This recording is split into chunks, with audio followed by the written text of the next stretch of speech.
This conference will now be recorded.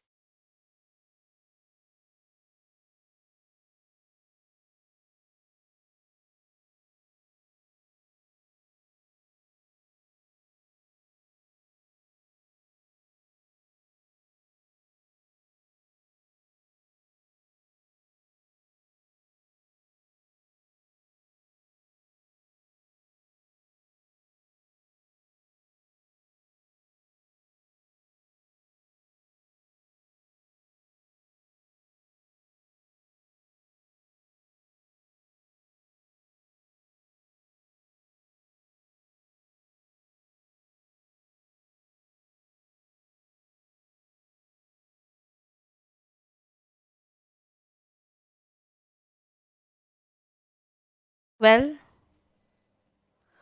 since I hope everyone is here and we have a lot to cover, we really should begin today's virtual day two conference. I really appreciate you all for attending today's virtual conference. A very good morning, good afternoon, or good evening to one and all. Present here virtually with me today, let me introduce myself. My name is Clara McBroom, Conference Secretary at Coalesce Research Group LLC, and I will be available for any of your queries or questions throughout the webinar to help you out technically and organize the webinar successfully. Before we start with the day two sessions, I guess some of you will be new to GoToMeetings app. Let me just explain you the important tools required for the presentation. On the GoToMeetings app or a web page, you can find four icons at the bottom center: mic, camera, screen, and end button. The mic button, click on the to mute or unmute yourself. I request you all to stay muted while our speakers are presenting their research work so that it does not cause any disturbance to them. Camera button, you can use this button to share and share the web camera. If you have the option to share the web camera, you can do it, or it's completely your choice. The screen button, you can use this button to share your screen. This is the main part during your presentation. After I call your name from my side, I will be making you as a presenter and will give the permission to share your screen. Then only you will be able to share your screen. So once I make you as a presenter, you can click on the screen button and you will find a pop-up window to share your screen. The end button is the fourth icon where you can use this to leave the session. On the top center, you can use these options to change your display settings. At the top right corner, you will have three icons: people, chat, and settings. In the chat option, you can chat with me or any other participants. For the settings, you can use the set button to check for the settings of your speakers and microphone. So as I mentioned, kindly remain muted during the presentation so that the presenter does not get disturbed. And for any questions, you can ask the questions or you can send your questions in the message box too. Well, let's not take much of your time. Finally, I would like to request you all to please give us a brief introduction about yourself before starting with the session so that we can know about you virtually. And now let's move on to our session. The first presenter is Dr. Rahul Ralegaonkar from VNIT, India. Hello, Dr. Rahul. Are you ready with your presentation? Yes, yes, yes. Hi, Clara. Yeah. Hi, now I'm making as a presenter. Kindly click on the screen button to share your screen, please. Yes.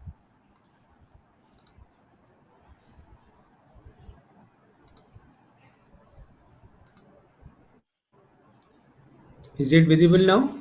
Yes, it's visible. You can start your presentation. Perfect. Hello, everyone. This is Rahul Ralegaonkar. I am professor in the Department of Civil Engineering at Vishweshwariya National Institute of Technology, Nagpur, India. Uh, for today, the talk of my presentation is all about evaluation of developed alkali activated concrete for energy efficient building material.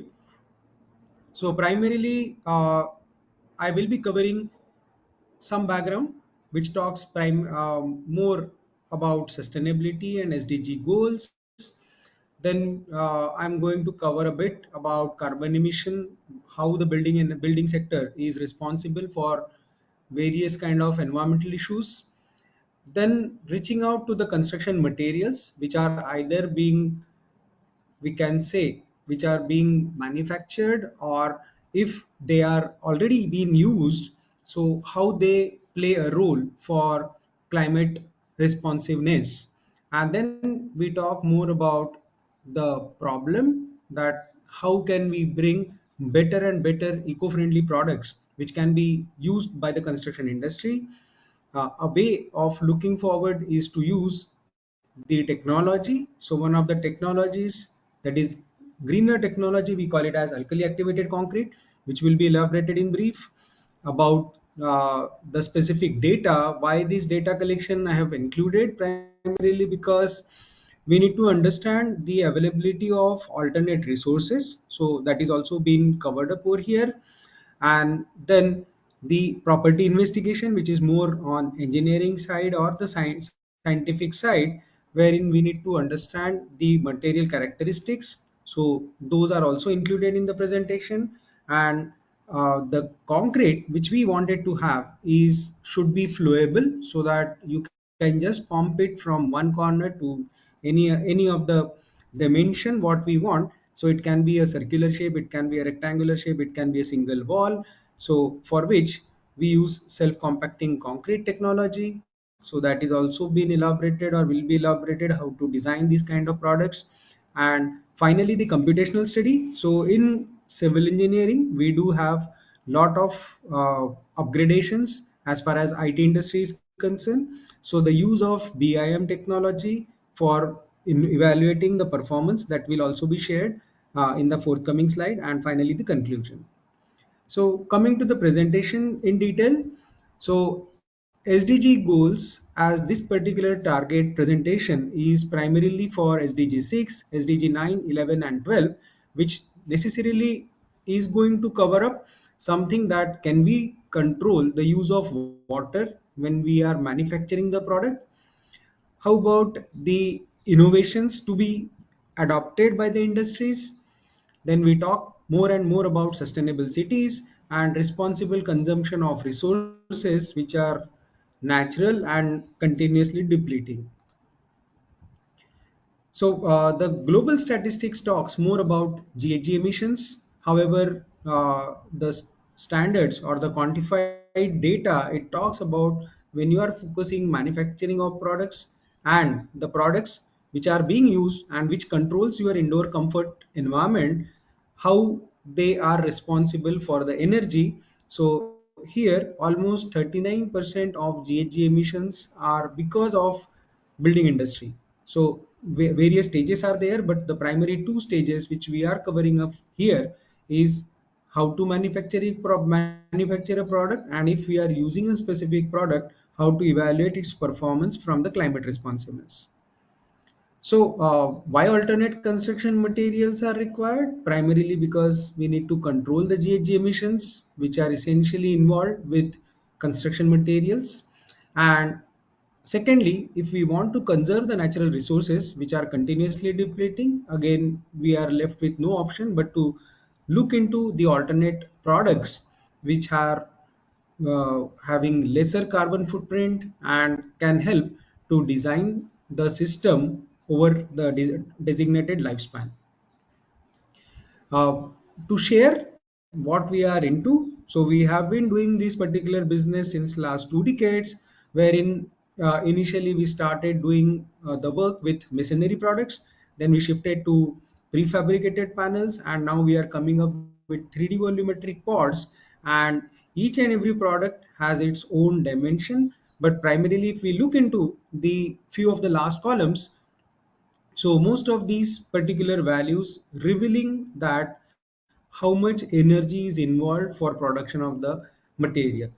And that is what the primary theme of this event or the conference as well, wherein we need to pitch in sustainability having lesser impact on the environment. And most of these particular products are demonstrated in some of the other manuscripts what we have published, so I won't spare much time. But again, as the part of innovation or as a researcher, we need to look for the better and better option. So we are coming up now with this last option which talks about self compacted concrete for prefabrication business. Now, the takeaway from this presentation is we are targeting here, as India is an agro-rich country, we are targeting the agro-waste. So what we primarily do is the agricultural waste, which has huge calorific value, they are being used now by the medium scale and small scale industries in our country. Now, what to be done with these kind of burnt ashes? So that is again a question mark for the industries who are using these bio-based products, and for which we could find some solution that can be, or we have investigated the potential use of this product. And the primary objective of this, as all the, you can say, the ingredients in the bio-based products are because of soil, the nutrients what it sucks from the mother earth, and it doesn't have any heavy metals normally. So and it was observed that it is also light in weight as compared to your conventional product. Along with that, if we target the fly ash, which is a byproduct of coal. How the alkali activated concrete is manufactured or how it has to be used. So framework is shown in front of you, which primarily talks about, you have a concrete wherein you talk about suitable supplementary cementitious materials. Some of the materials are enlisted in these small circles which are showing like rice ash, palm oil fuel ash, co-fired blended ash, fly ash, and so on and so forth, wherein these products, when they are blended with aluminosilicate materials, you develop the precursor for alkali activation along with these uh, supplementary cementitious materials.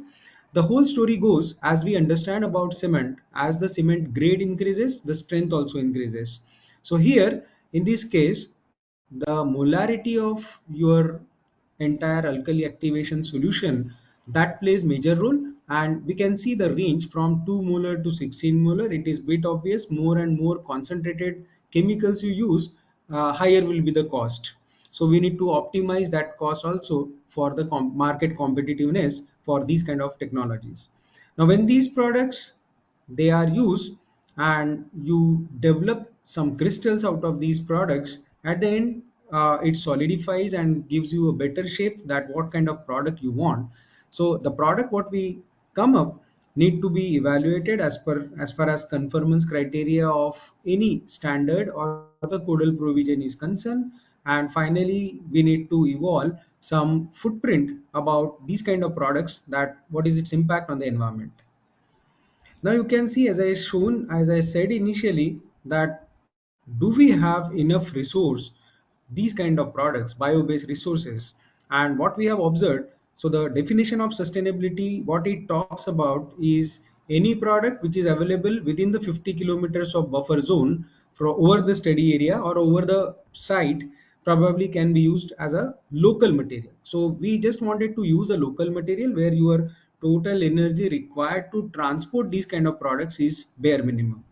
So we have observed that almost around 10 industries which we have got from pollution control board department in our country, what we have, who have supplied this data. And when we quantify, which comes in millions of tons per day, and this is right now being dumped, so we can understand that you are on one side you are simply dumping it, for which you need some vehicle to transport some labor. So that itself is a cost intensive process, and still government doesn't allow anyone to dump the waste in the open area. So wherein this is not a waste, that is what as an engineer our objective is, that we could come up that this is not a waste but this is a wealth. And what we could come up is we started investigating this particular product, and if we see, it is very well graded product. Also when it is clubbed with other materials, so the other products were also evaluated for various properties. So CBA stands for co-fired blended ash. Now this co-firing is one of the applications where you have 90% your bio-based product and 10% only as a coal, which is again blended with additional amount of supplementary cementitious material called as fly ash and GGBS. Their properties were also investigated in the lab, and the solutions what we have used their particular properties, but these two chemicals are commercially available, and we wanted to replace the cement using this technology of alkali activation. So that is what it is highlighted here. Now, when you go into the microscopic analysis of this product, so we could observe, because of the peaks, that this ash is crystalline in nature, and you can see it is rich in silica. So that was one of the best approach. So currently this co-firing was done with the help of rice husk. So it's a rice husk ash. Also, we have investigated something for sugarcane bagasse ash. So how it works? So primarily we need to investigate the silica content or calcium oxide content, which primarily is going to play a role as a pozzolanic substitute. Now, when you see these images of SEM, scanning electron microscopy, we could see that there are a lot of pores. So it means that you are going to have more and more pockets. And if I have pockets, probably I can have the thermally insulated product. Uh, Again, the similar exercise was done because we want to blend them scientifically. We need to understand the behavior of each and every product and their role into the mix. So this shows the detailing about fly ash as well as granulated blast furnace slag, which was used as one of the supplementary cementitious material along with co-fired blended ash. So the experimental trial, as per Indian standard code, we have come up for various molar concentration. As I said earlier, as we increase the molarity, your strength is also going to increase. Then you have mixed trials. So the mixed proportioning was done, and then for the specific mix, what we are doing is these particular supplementary cementitious materials were also chosen in a fixed proportion. You have aggregate to binder ratio, so that also is also plays a major role. Now in this case, what we have done initially was the curing was done in heating environment. So we just wanted to try because it was initial trial where there were heavy rains, and the impact of your temperature and humidity plays major role for manufacturing these kind of products. That also needs to be taken care when you are designing these products. Now certain 50 trials we have done, we could come up that okay, we are getting good strength and all.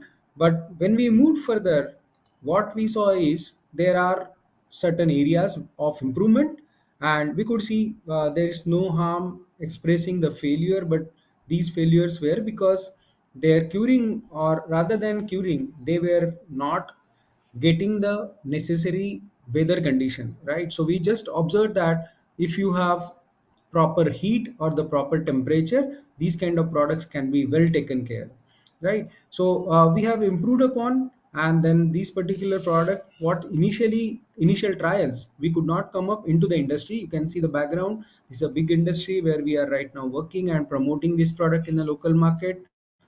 So later we approach again back to the lab, started making the concrete which is easily flowable, right? So this is self-compacting concrete.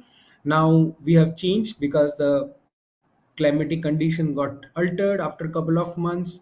We started working having low relative humidity and good atmospheric temperature with a specific molar concentration. The target strength was required was to be around M30 grade of concrete, so that in specific time duration you should get a strength of 30 megapascal. So the necessary tests were done for self-compacting concrete, which are slump flow, V-funnel, L-box, and J-ring test, which are very standard. And then we got the optimum mix. Now in the optimum mix, you could see the target was 30, we could get a 38 MPa strength. So it means the product is going to work for the specific desired properties. So based on that, we have done the investigation. You could see that you have the various materials in a fixed proportion, and the primary objective was all about co-fired blended ash to be included along with these alternate materials. And we could see for the developed product that embodied energy was to a tune of 194562 megajoule per cubic meter for the desired concrete over the conventional concrete. So the conventional concrete has a little bit higher value. So when you estimate the percentage benefit, it's around 8% saving in carbon footprint what we come up for the novel product.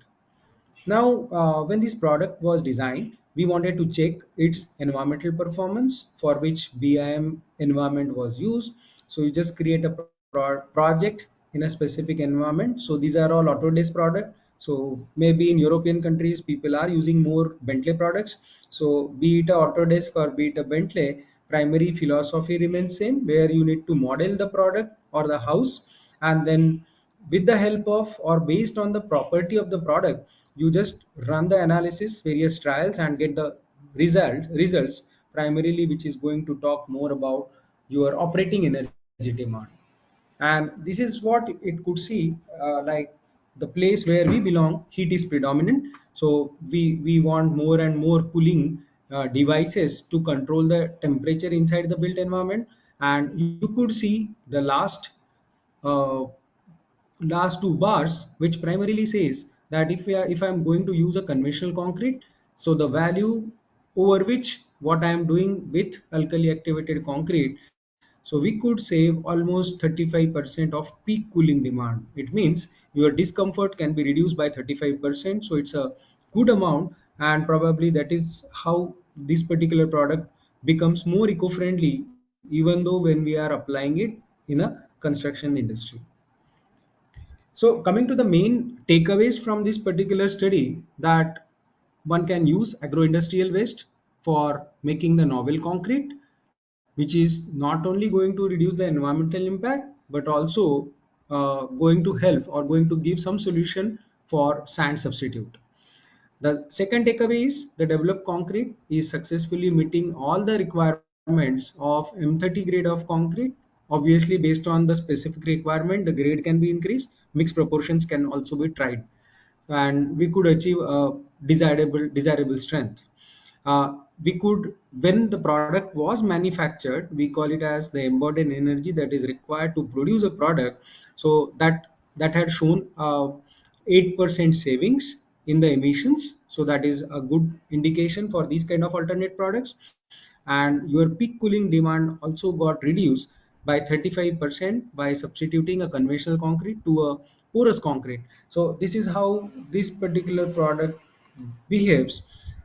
Based on this study, I make a proposition that probably more and more countries should come up and start using the alternate technologies, substitution of cement, substitution of sand, to make cleaner and a greener construction material technologies. Thank you, one and all.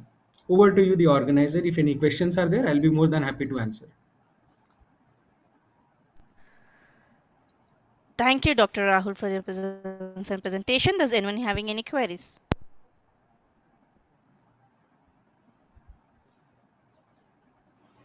I'm just trying to check the chat box if anything is there, but nothing is there. Okay, Dr. Rahul, this was nice presentation. I hope there are no queries. Once again, Thank thank you you. for your presence and presentation. Thank you. Thank you, Clara. Okay, okay, now let's move on to the next oral presentation is from Dr. Ahmad Baba Hamio from Hassan University of Casablanca, Morocco. Hello, Dr. Ahmad. Are you ready with your presentation?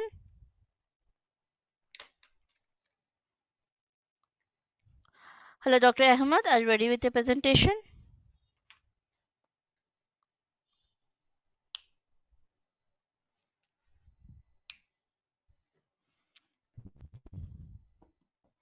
Hello, Dr. Baba Hamio. Yes, I am here. I am here. Okay, okay, yeah. Is your presentation now? Are you ready now? Yes, Are you ready with your uh, presentation now? I have my presentation. Yes, I can uh, Okay, now I'm making you share. as a presenter. Kindly click on the screen button to share your screen. I Yeah, have made you as yes, presenter. Click yes, on the pop-up window now. You will be able to share yes. your screen Okay. now.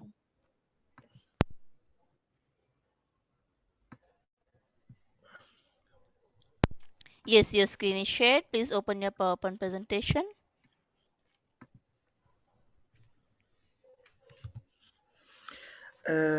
Hello, everyone. Yeah, your screen I is am visible. You can start your presentation now. yes. Thank you. I am Ahmed Baba Hamou from Morocco. I am a professor assistant, and I go to present to you my subject vibration of arches elastically restrained at both ends and reinforced by elastic support points. In the pursuit of engineering structure with heightened flexibility and improved resilience against seismic forces. The strategic incorporation of elastic restraints at the extremities has proven to be a highly effective approach. Moreover, deliberately integrating elastic support points along the length of a structure presents an opportunity to intentionally influence its natural frequencies and vibrational modes, thus mitigating the potential for undesirable resonances. The examined arc is assumed to be homogeneous and thin. Its geometric characteristics include the opening angle theta 0, the radius r, and the cross section s. The second moment of inertia with respect to the natural cross section area line denoted as I. The mechanical properties of the studied arc, namely Young's modulus E and the mass per unit length of the materials ρ, are assumed to be constant. The radial displacement U and the tangential displacement V at any point p theta on the central axis are related by the classical equation, which express the inextensibility of the arc axis. The general methodology employed in this work involves studying the vibration in the plane of the arc using the Rayleigh-Ritz methods. The test function of the arc does not take into account the springs supporting the arc. The differential equation governing the vibration in the plane is as follows, where omega bar is the frequency parameter. The trial arc function used are the same as those described by the other and all.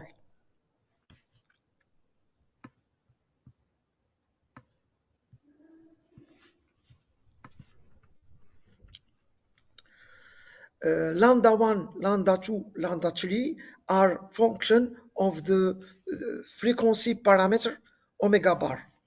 The six integration constants C1 to C6 are determined by the end conditions at theta 0 and theta equals theta 0. The end conditions are expressed in the equation 4.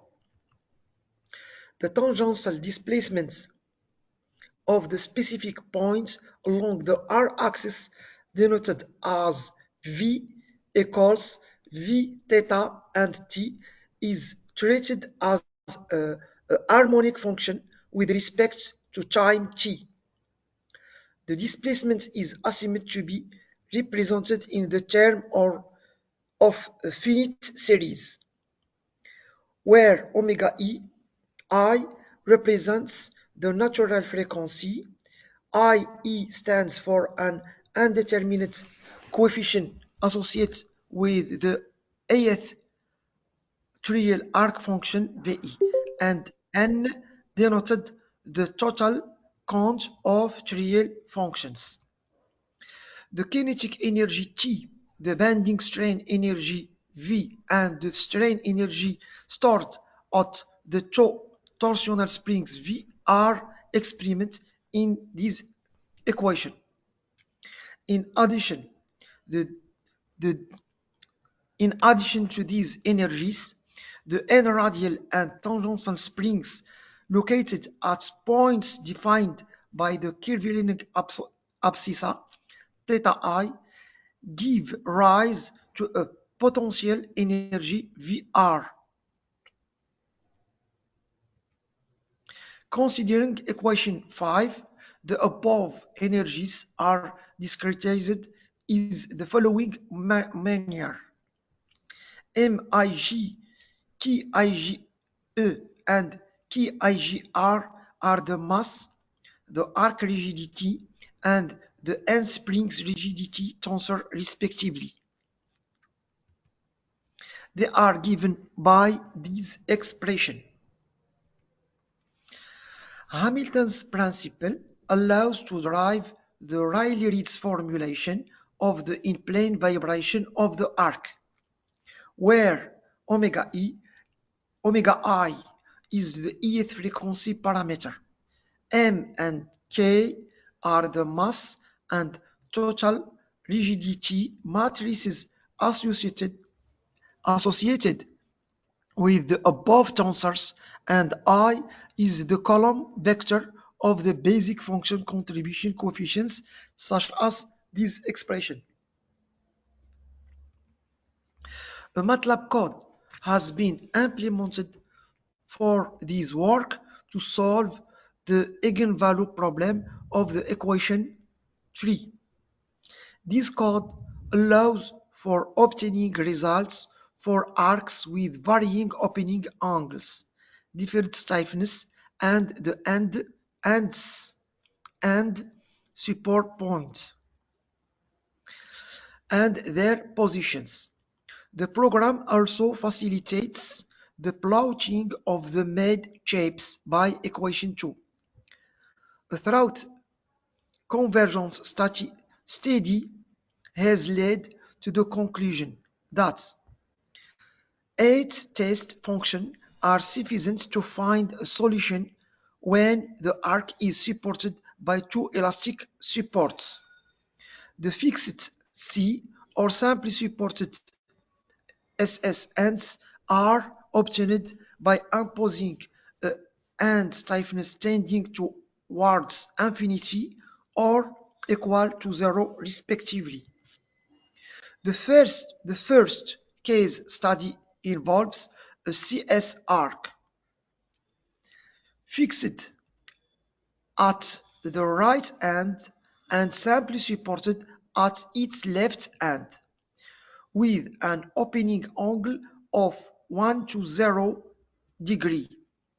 Additionally, it has a support point in the middle with beta equal 0.5.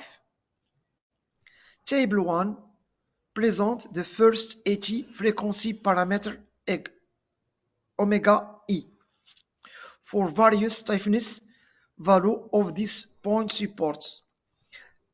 This is the table. It presents 8 frequency parameter of the denoted arc. On can conclude that the frequency parameters increase with the stiffness of the point supports. The first mode shape of the analysis arc are as follows. This is the first mode, the second mode, the third mode, and the fourth mode.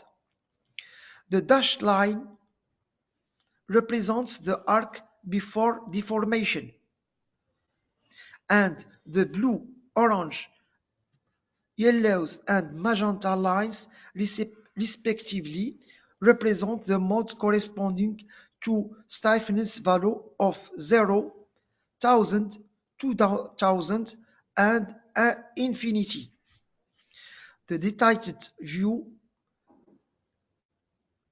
which zooms in on the vinicity of the support points, is placed below each mode. It can be easily observed that as K approaches in infinity, the modes coincide with the undeformable line at the support points at the arc middle.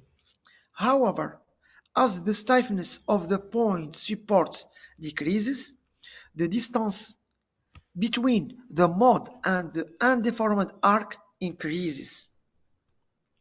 The second investigated arc is a CC arc with several opening angle.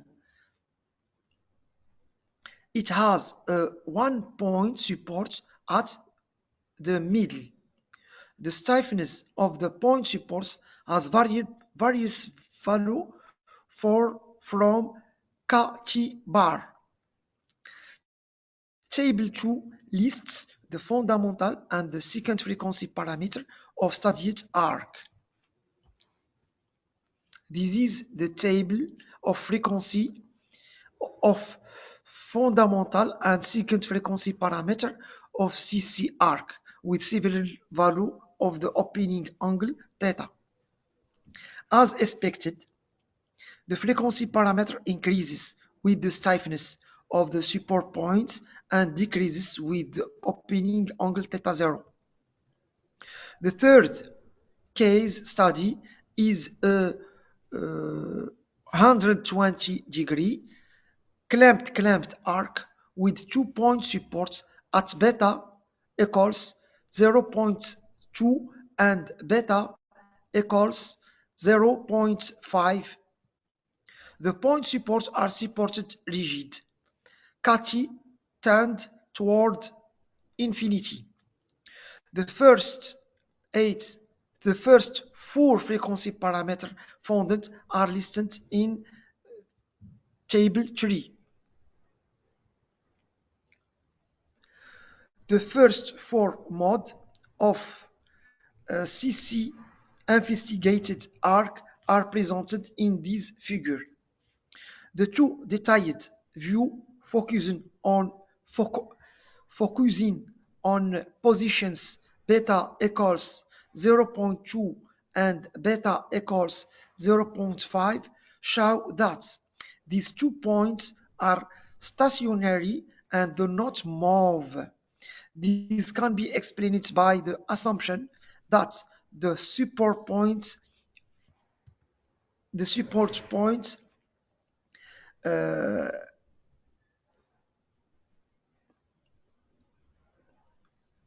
excuse me. Conclusion: the Rayleigh-Ritz method was employed to determine the frequency parameter and their associated mode shape of arc elastic with elastic support points in the middle. The end and the ends are simply supported and constrained in rotation with torsional stiffness. The selected of test function enable obtaining results with rapid convergence. These functions do not account for the point support in the middle of the arc. However, they are considered in the calculation of energy. The support points increase the frequency parameter. The plotted modes show that the displacement of the support point is proportional or this stiffness. Thank you.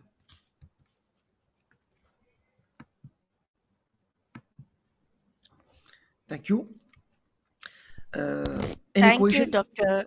Thank you, Dr. Ahmed, for your presence and presentation. Does anyone having any queries?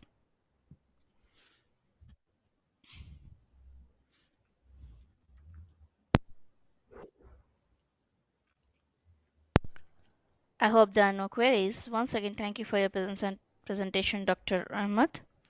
Now let's move on to the next presentation. Is from Dr. Christian Jonathan from Politecnico di Milano, Italy. Hello, Dr. Christian. Are you ready with the presentation? Yes, Moy. Okay, Doctor. Now I'm making you as a presenter. Kindly click on the screen button to share your screen, please. Okay.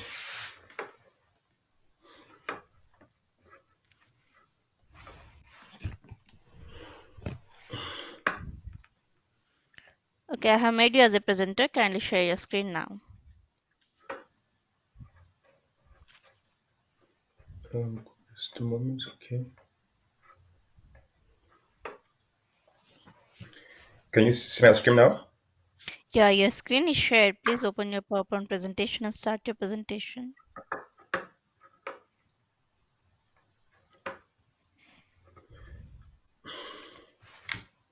Okay, is visible?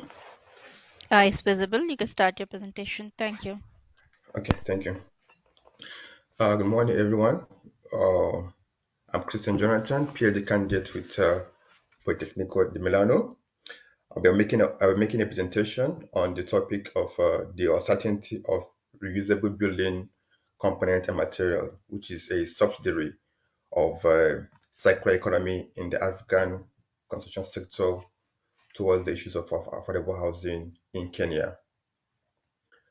So a little bit about myself. From Nigeria, and I did my master's in Venice, Italy, and now I'm doing my PhD with Politecnico di Milano here in Italy as well.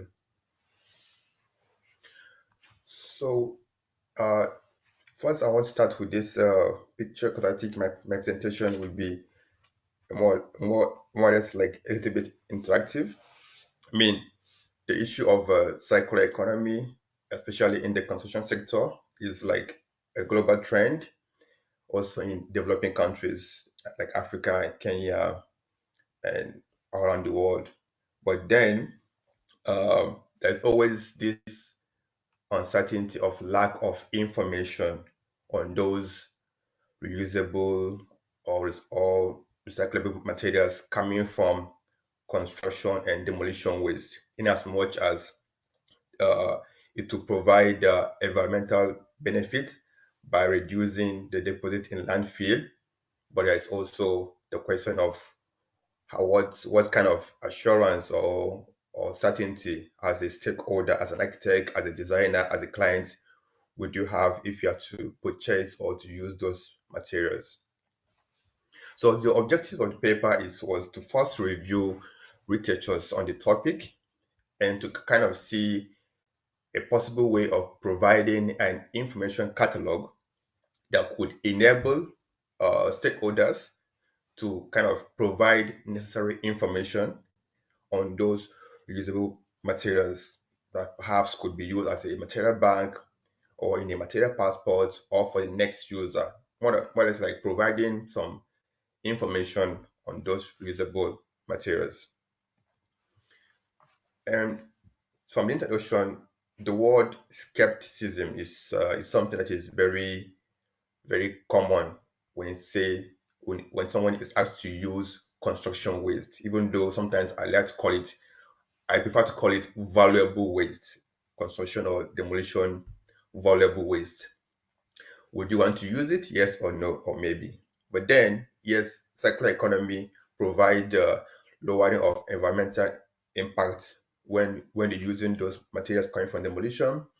It could also be obtained as a lower price, especially in Africa, where the motive is usually based on cost. But however, the perception by stakeholders on these materials is actually of a concern, and many literatures are beginning to come up on this topic. So basically we have like three problem statements, which is it possible, okay, to obtain an expected indicator of service, talking about the availability of material, the reliability and the maintainability of those reusable materials, and what could be the maintainability budget of those materials. And for a design team, that the last statement now, for a design team, what variable parameters should be considered when trying to design or when having an intention to design a building with reusable building materials. So first, some basic terms. When you say indicators of service, is basically the quantification of the total impact related to the performance of the item, which are basically reliability, availability, and maintainability. So availability is the proportion of time that the item will provide adequate level of service, while reliability is the ability of the item to provide those adequate level of service. And maintainability is the ease of which it can be maintained or the period which the item or the elements requires maintenance. While uncertainty obviously are those events that are impossible to predict. So the uh, the the three terms of availability, reliability, and maintainability are more or less explained in this scheme. The dotted line tells you the total duration of the time the component is available for uh, for use, while the green spot is the reliability, while the red spot or the orange spot is the period which the component will require to be maintained. So now these criteria are very important when purchasing new materials. I mean, if you're buying a new phone, there's some certain level of guarantee. You have 2 years guarantee, 1 year guarantee. But what is this? But is it the same for a recovered or recycled or reusable building material? Are they obtainable? But then this information are things that could become part of reclamation audit, construction or demolition audit, that could become part of material passport, that could become part of building material bank. And then the maintainability, obviously in Europe, there is always the constant maintenance, restoration, maybe unlike some African countries. But then if you are also going for new materials, there is also it is also vital to provide some information on the maintenance aspect. But if you are going for something that has been coming from demolition or that has been salvaged from construction sites, what what data, what information do you have about its maintainability? And even for a design team, it will be important to have a maintainability budget if you're designing with reusable building materials. And perhaps we could, maybe from previous experience of with those materials, predict some certain level of information about their maintainability, which could be important for a design team to have this information right from the design phase. Then considerable parameters that could be important to consider when designing. It's more like a dice. You are designing with a material coming from construction waste, coming from demolition waste, and this and you have a project. You have like a three-bedroom design, and you are supposed to, because those materials are not some are not always available in the market. Okay, it could take time to acquire those materials. So perhaps in a project that involves flexible design or transitional design, it could be important to sort of have the design into phases and then try to like make a simulation or a risk simulation of the possibility of accessing or acquiring those needed materials, to have those sort of simulation right from the design phase, beyond the conventional average formula, but having a simulation that is with so many variables that could determine when when this number of materials could be obtainable in order to like finish a phase. Maybe the first phase involves the bedroom and the kitchen, the next phase involves two other rooms, and up to the completion. And then with those, with having like gone through a lot of literatures and with the studies, we're going to come up with some proposals. And for the proposal on the indicators of service, we tend to provide like an exact tool, okay, that could enable interested stakeholders to sort of provide information on these reusable components based on previous experience with those materials. So it's more like an approximation based on previous experience. And with that, the expected level of service in its new life, which is availability, could enable determination of the level of service in its new life by subtracting the total availability and the maintainability frequency. We could deduce the estimated level of reliability. So if an object is expected to last for 30 years and is expected to be maintained for 10 times, and for those 10 times the maintenance will take 3 days, which will give you 30 days. So the reliability is now those 10 years minus those 30 days. So these are information that could be gathered experience with those w- based on the experience with those materials in a way to sort of give stakeholders some level of confidence when asked to use or to use a salvage material. And then with regard to the maintenance, this is in euros, is a maintainability budget. You have like windows of a building, window 1 to up to 18.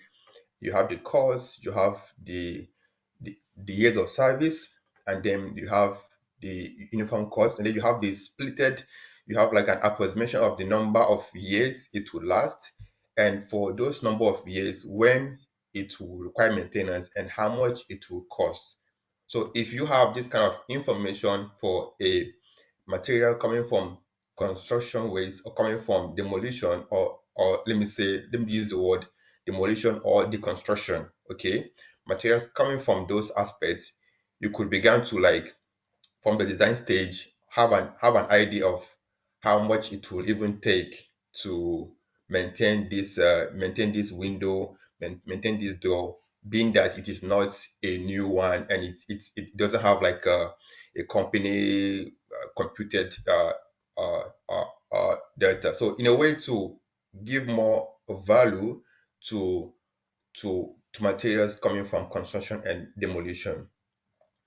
Then the last proposal was about a kind of the uncertainties of designing with this construction and of materials coming from construction and demolition, and we kind of propose the Monte Carlo simulation, which is quite a bit complicated, but then it could allow for a flexible or transitional design process. Let's say, for example, an affordable home in Kenya, and you want it to be built in phases, phase one, phase two, phase three. So you could sort of, with having determined the number of doors needed in phase one, number of windows needed in phase two and in phase three, you could run an estimation of what is the possibility of obtaining all the total components, and what time it could take.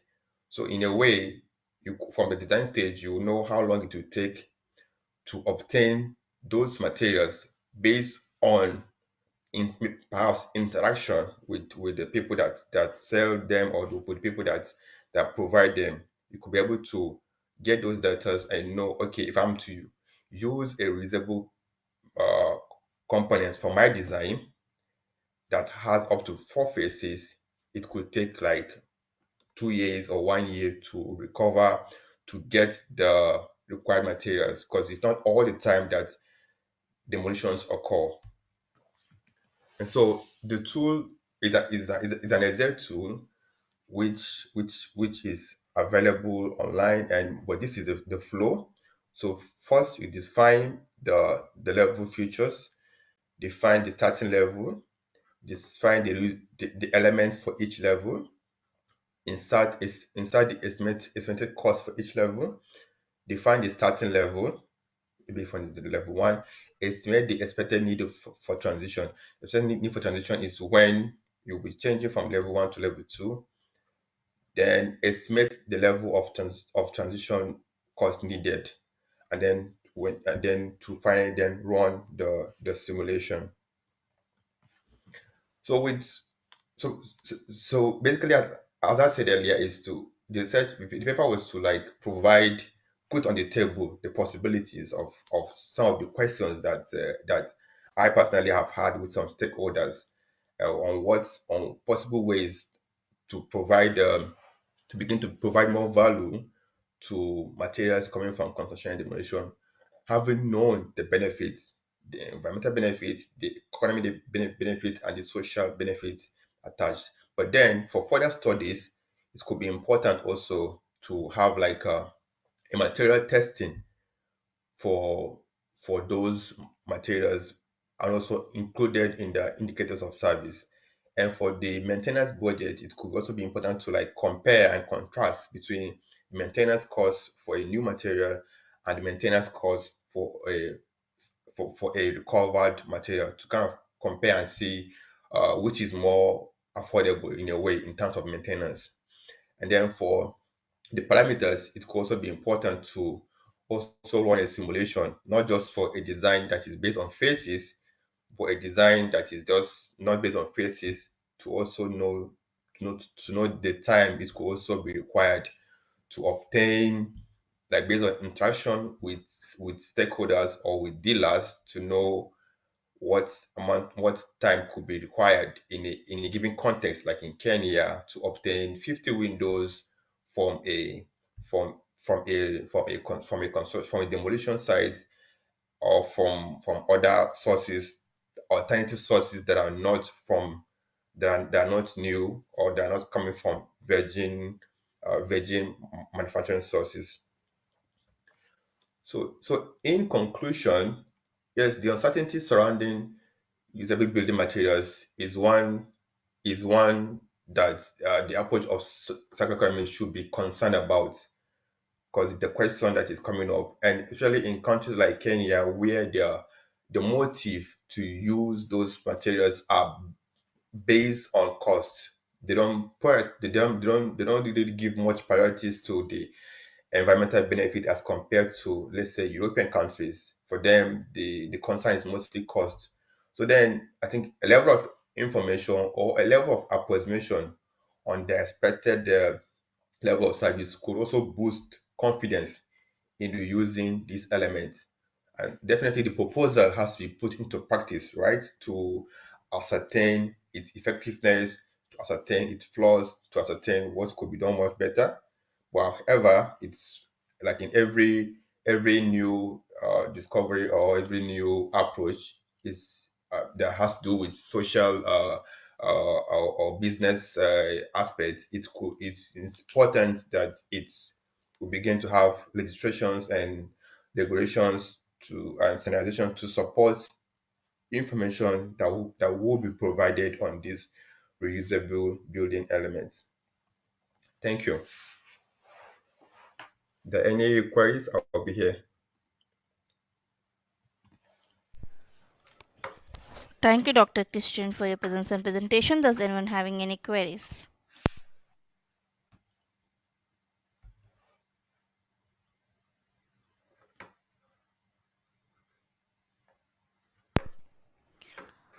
I hope there are no queries. Once again, thank you, Dr. Christian, for your presence and presentation. Thank you. Now, let's now move on to the next presentation. Is from Dr. Neha Thakur from Lovely Professional University, India. Hello, Dr. Neha Thakur. Are you ready with your presentation? Hello, Dr. Neha Thakur. Can you please unmute yourself? We are unable to hear your voice. Can you please check your microphone settings?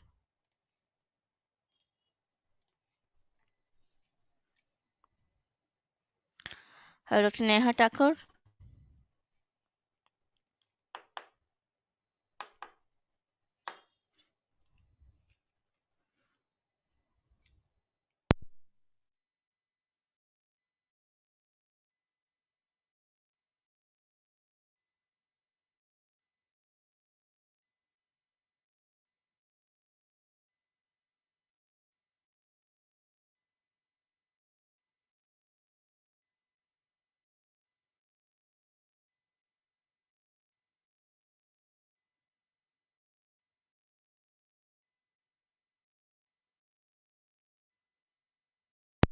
Hello, Dr. Neha Thakur. Yes, we are unable to hear your voice. I'll be giving permission to share your screen, but before that, please enable your microphone.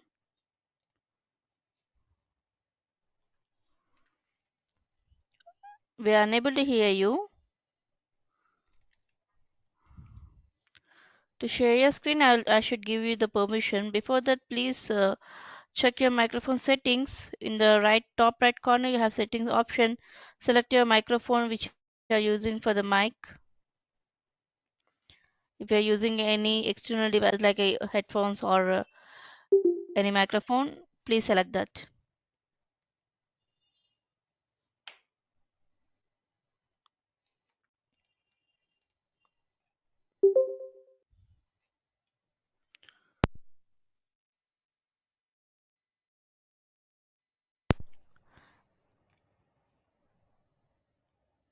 Can you please check your microphone settings, Dr. Neha Thakur?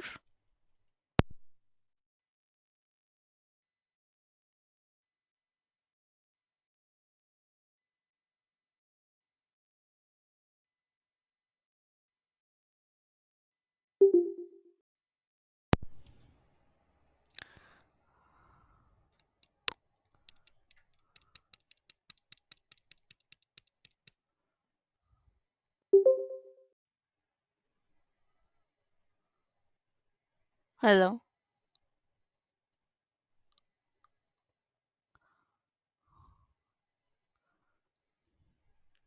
On the top right corner, you have settings. Yes, Dr. Neha Thakur, we are unable to hear your voice.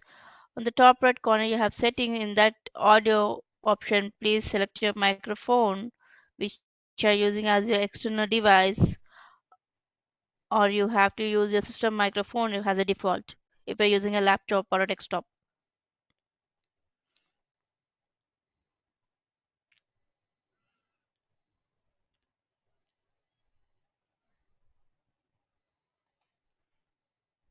Can you send your what is the message in your chat box? What is the issue you're facing, please?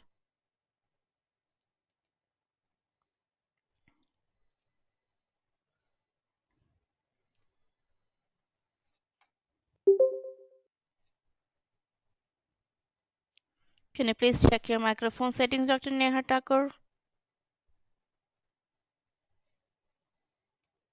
Sorry, we are unable to hear your voice. I think you have to give permissions in your system settings to use the microphone. If you're using a MacBook, you have to give permission for your microphone to access the GoToMeetings app. Please check all your microphone settings.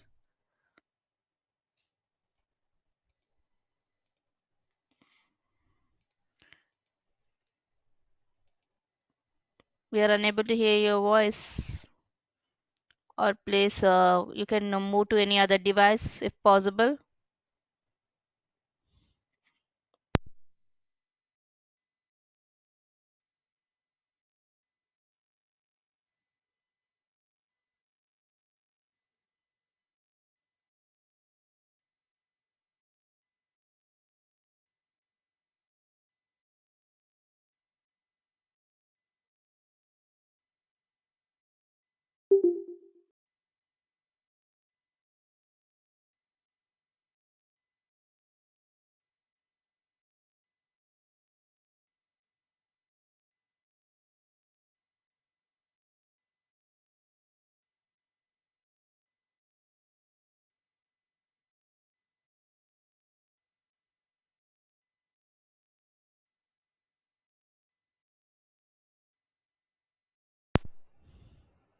Hello, hello, Dr. Neha Thakur, are you there?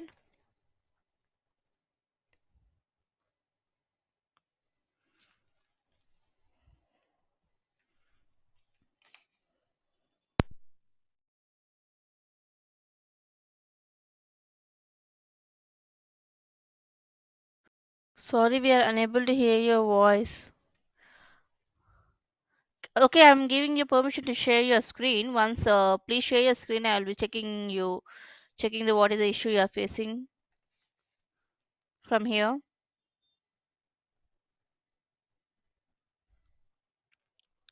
Are you able to hear my voice?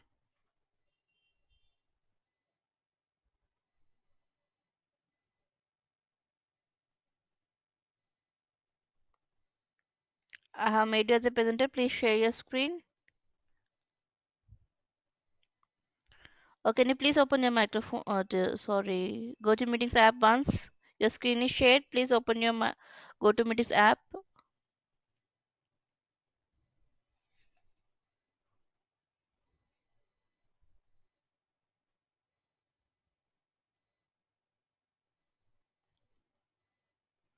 In the settings option, please select the microphone in there. Microphone, default microphone. Can you speak now?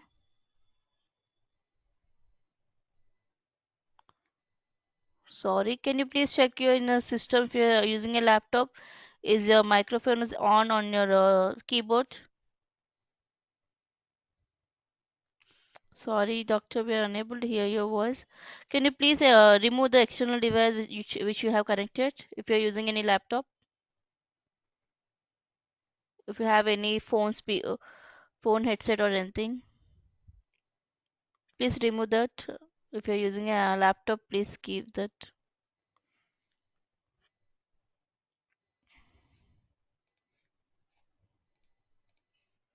Can you give your, I think you're using the Chrome. Please give the microphone access to your Chrome settings. I think you're using Google Chrome. In that you have to give permissions. There in the top left side, you have the option left side. There, give permission to the microphone.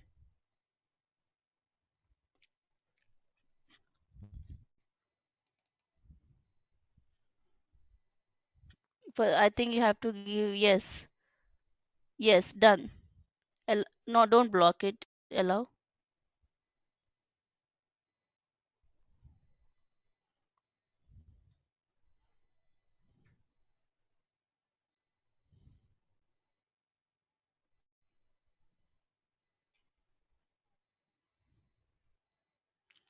Can you open your system settings? You're using a laptop or a system? Everything.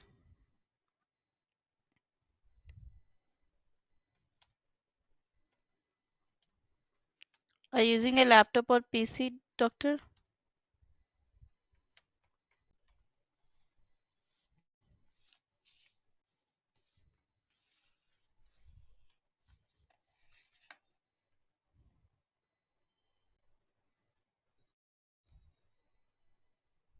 Once reload it after giving the once refresh the page.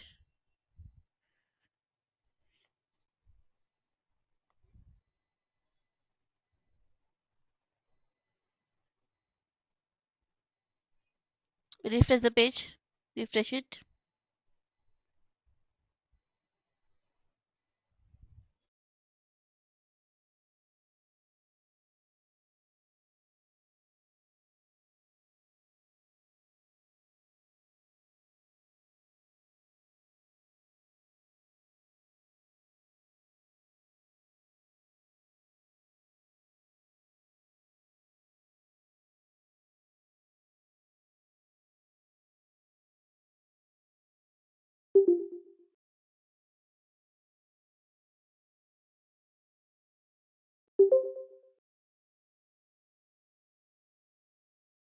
Am I audible to you now? Yes, you are audible now. Okay, now I'm making you as a presenter. Okay. Kindly share your screen and start your presentation now. Yes, ma'am. Thank you. Okay, now I have made you as a presenter. Please open your PowerPoint presentation, start your presentation. Yes, ma'am.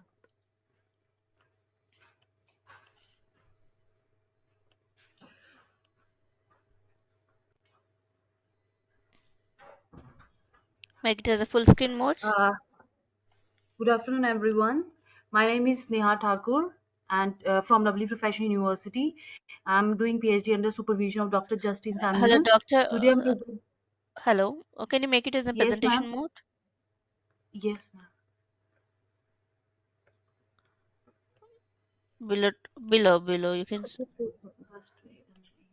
can move that to go to meetings toggle. Yeah.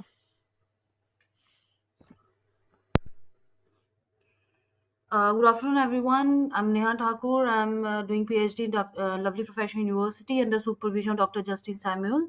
Today, I'm presenting on the topic that's the first report on Picea quadrivisavi, lactic acid production from orange peel waste. Firstly, we should know what's the lactic acid and know about the organism named as a Picea quadrivisavi. So first of all, lactic acid is an organic acid and it is mainly produced in muscle cells and in red blood cells also. It forms when body breaks down carbohydrates to use for energy. It can also be called as a lactic acid polymer. Lactic acid polymers are biodegradable, low toxic, and bioresorbable in human bodies as well as in nature also. Nowadays, lactic acid based polymers have attracted much more attention, and it can be used. It is having a various application, and it has attracted more attention as biomaterial and packaging material during last few decades. So let's talk about the market organism names Picea quadrivisavi, and it's an yeast, and it has been transferred to the genus Picea, why that is named as a Picea quadrivisavi. It is generally mainly found on the top layer of the peels of fruits and vegetable waste, and it's generally known as a spoilage food kind of organism. And this yeast generally leads to the product mainly leads to the production of uh, you can say that bioethanol. But in my study, I had produced lactic acid from this Picea quadriceps. Generally, lactic acid generally produced from the bacterial organisms, as we saw the previous studies that has been research that has been done. And in my work, I had got some novelty in which I have got lactic acid production from this organism, and I had isolated this organism from various fruits and vegetable waste, and from which I had extracted this organism and had done go for its production for the lactic acid. Here you can see the chart here in this in which the various application of lactic acid production has been going on at different fields. Firstly, in food industries, also chemical, pharmaceuticals, cosmetics, and the chemical feedstock. So, lactic acid production process generally done through two processes, that is chemical synthesis, or also you can do for the microbial fermentation. So, if I talk about the environmental setup, so for that we generally go for the microbial fermentation, in which the substrate we generally used as a biomass. So the chemical synthesis, that is petroleum resource, and which leads to the which generally leads to a destruction, or you can say the polluting the environment. So nowadays we go for the microbial fermentation process for the lactic acid production with the help of bio-based substrate.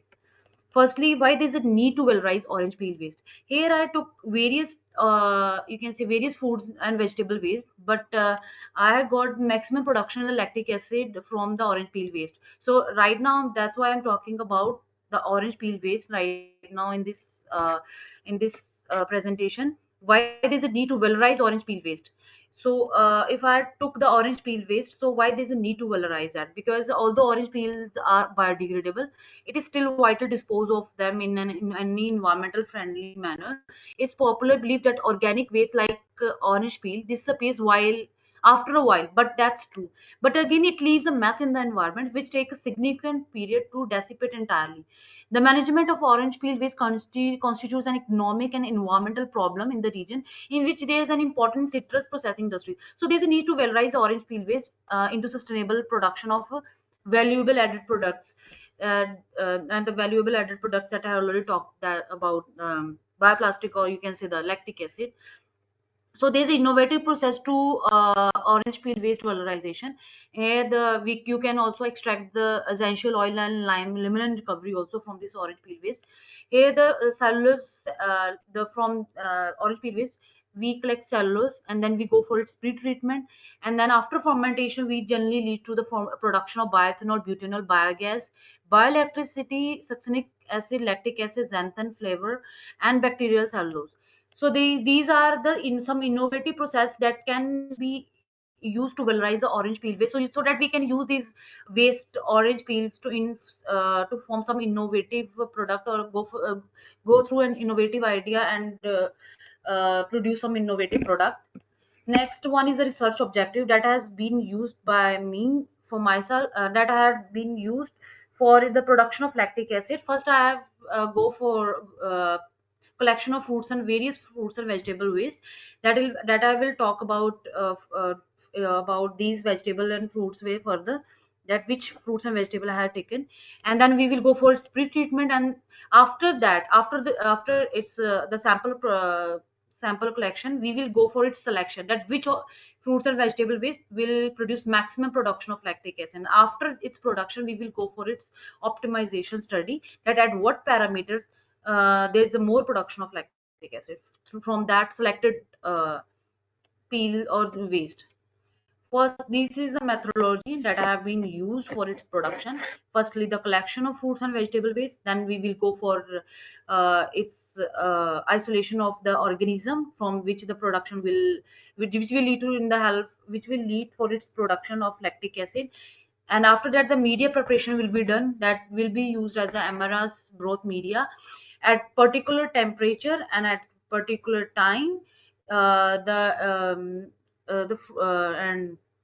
the peel waste, that is the different kinds of peel waste, the fruits and vegetable waste that I have taken, will be dried. And after that, we will go for its pre-treatment either by aqueous or by chemical pre-treatment. Then we will go for its fermentation process, which will at particular times and temperature I will cap for fermentation. And then after that, the recovery process of lactic acid will be done, and it will took various steps for its recovery.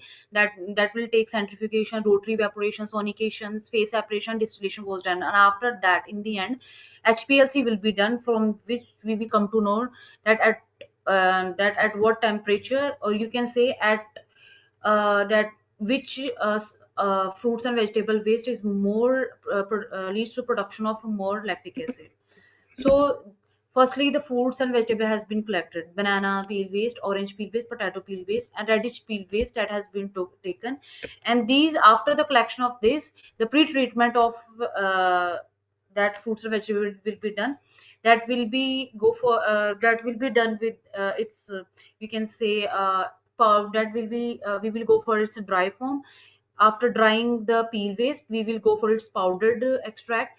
And after the extraction of that peel waste powder, we will go for its the preparation of the amaranth broth.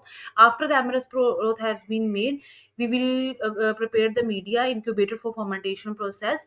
After the incubation from subculture broth and addition of prepared dried different waste in amaranth broth, it was then incubated for 24 hours at 37 degrees Celsius for lactic acid production. So these are the different waste and waste. We will come to know that from which waste the maximum production will be we will get from which maximum production will we get. So after that, after the selection process, the recovery of lactic acid will be done. The first recovery is centrifugation of fermentation media. After the fermentation, the fermented media, that is the centrifugation fermented medium was done. Supernatant on upper phase was collected after centrifugation process, and then cell debris collected on the bottom was discarded. After the centrifugation, rotary evaporation will be done, in which supernatant will be connected as a collected as a sample in the round neck bottle flask, which was done to make the sample in more concentrated form. Sample collected after evaporation will go for its sonication, and after sonication, the phase separation will be done, in which the upper phase and the lower phase will be collected. And upper phase, which was organic, and the lower phase seen as was a aqueous layer. And in my study, I had got a maximum, we can say maximum recovery of lactic acid in the aqueous phase.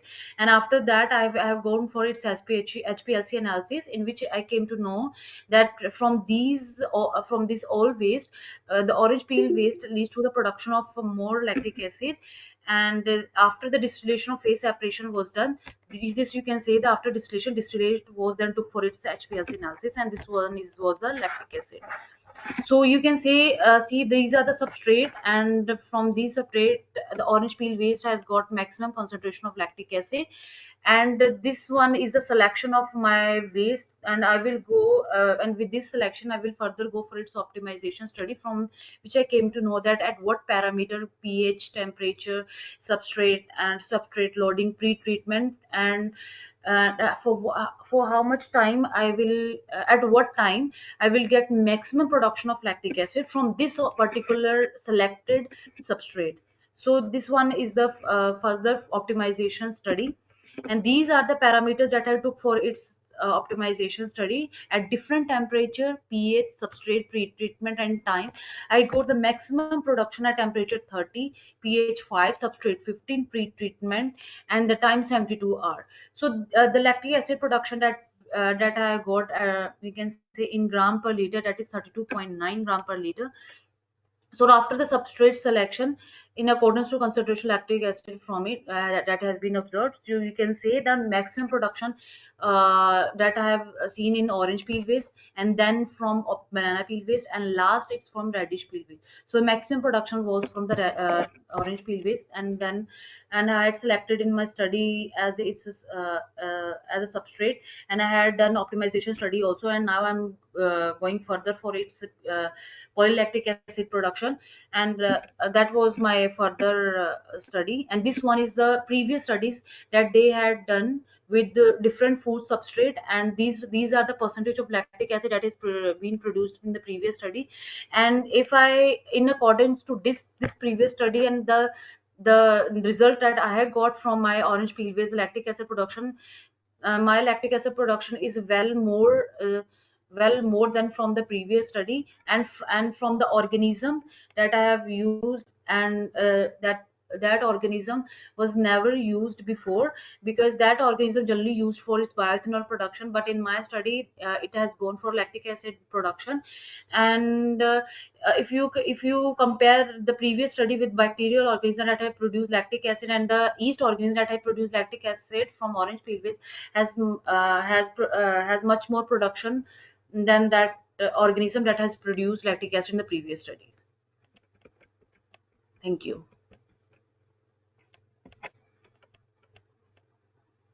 Is there any query or questions anyone want to ask? Thank you, Dr. Neha, for your presence and presentation. Does anyone having any queries?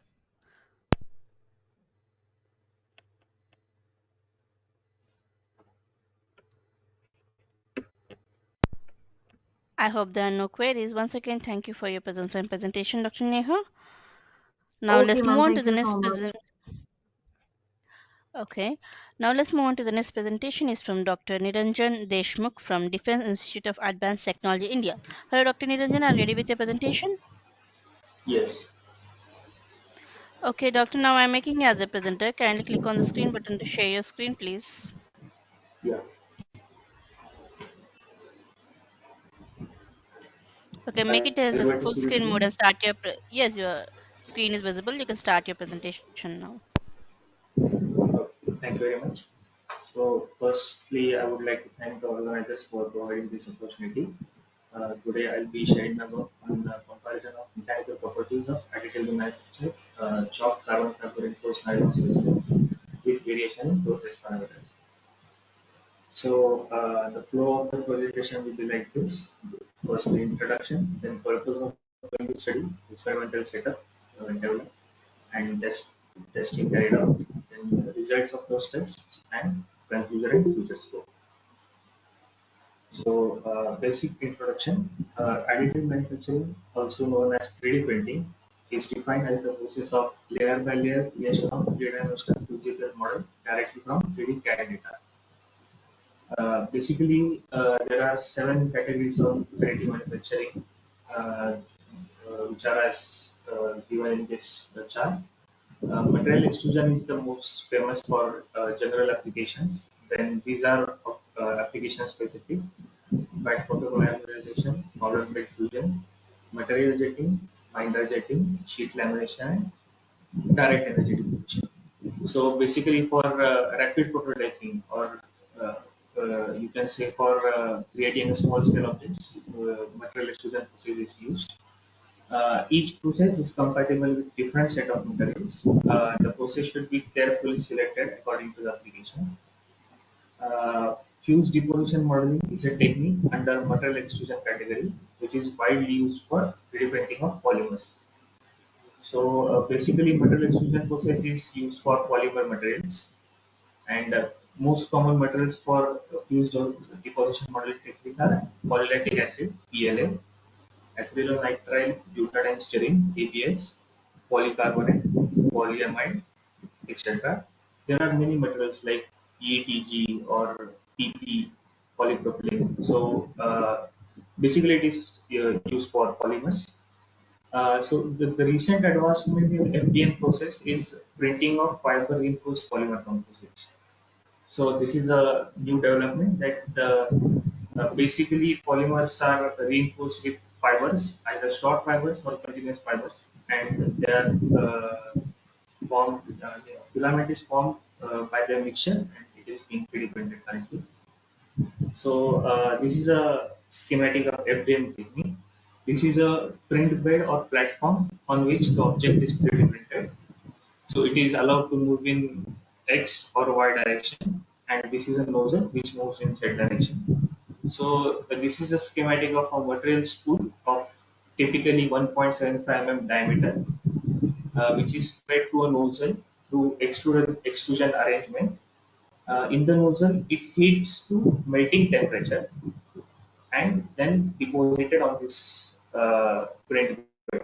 So it is a layer by layer process, uh, tracing the XY coordinates as per G code and forming your desired geometry. Uh, Basically, so FDM technique has been there since 1990s, you can say. So current scenario is recent development in fiber reinforcement. So there are multiple possibilities of fiber reinforcement in FDM technique. This is the first one, in which the filament itself contains short fibers filled in a polymer matrix.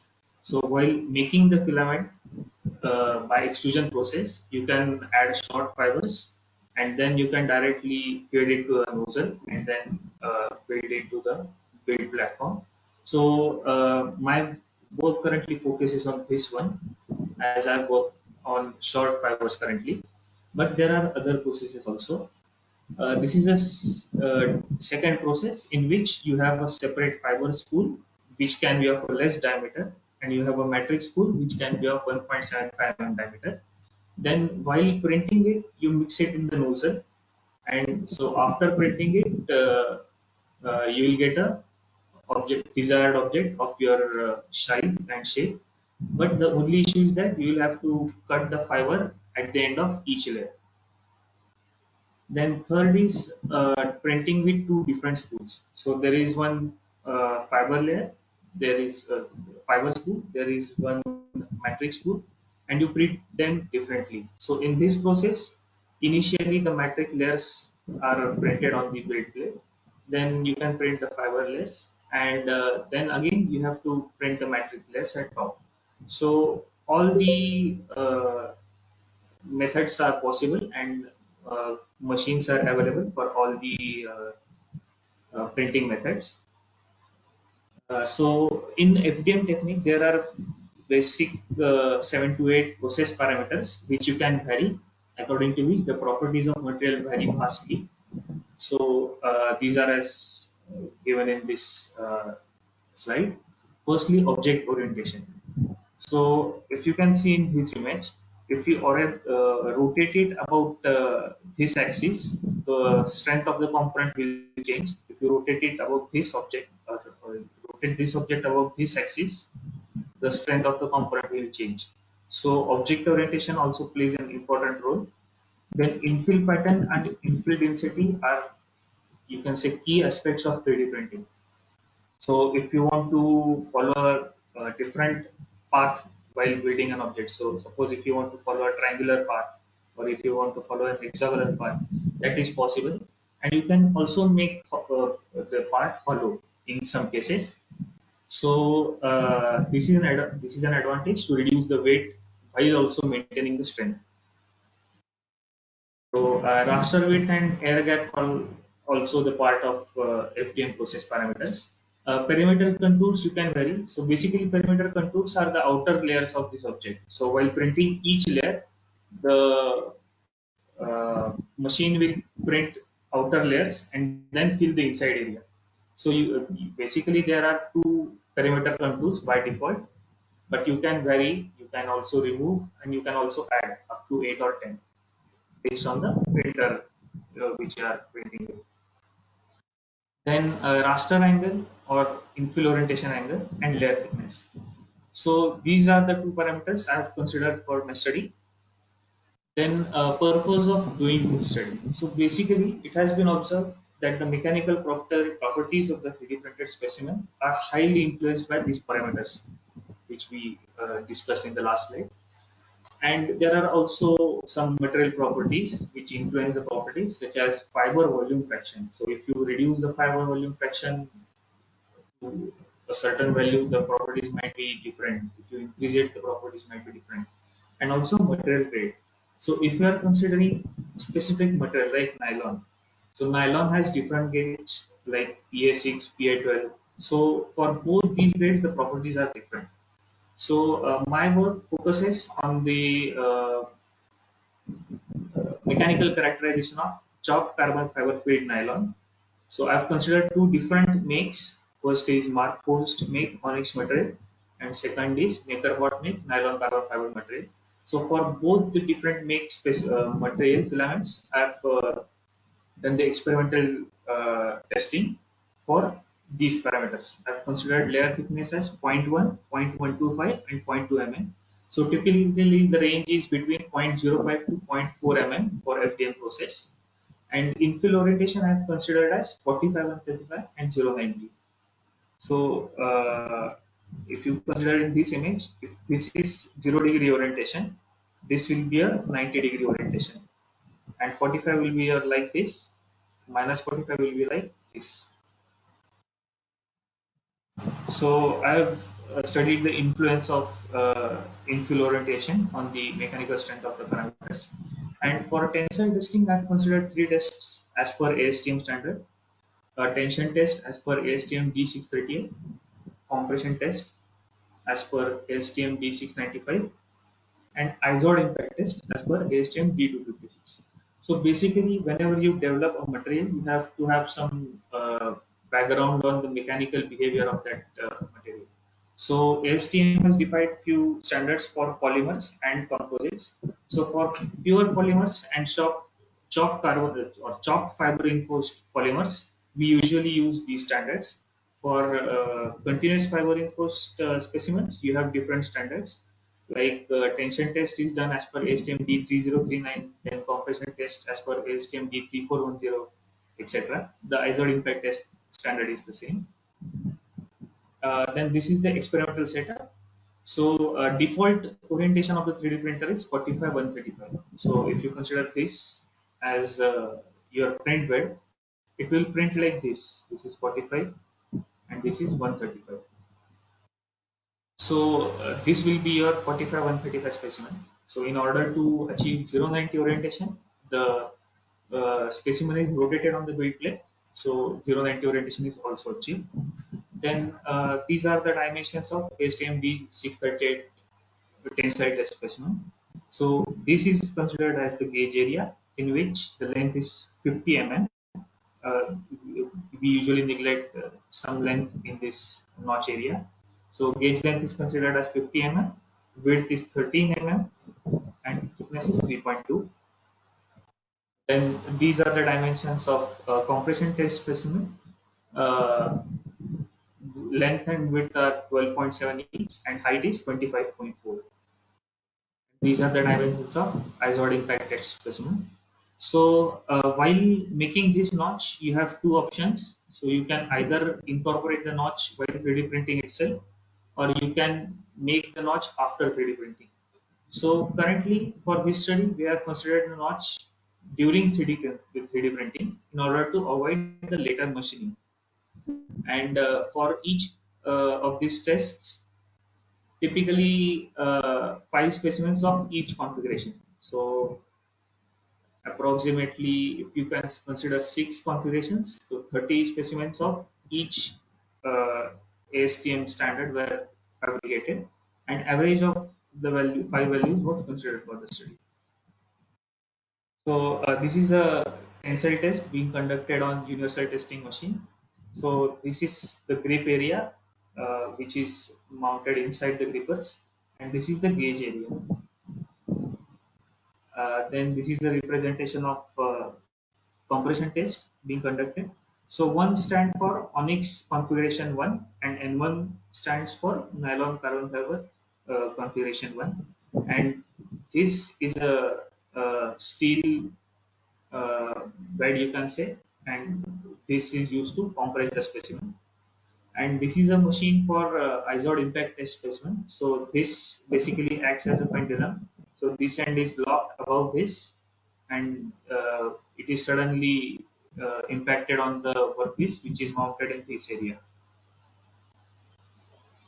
So coming to the results, tabulated in two different ways. First for 45 135 inch field orientation, and second for 090 orientation.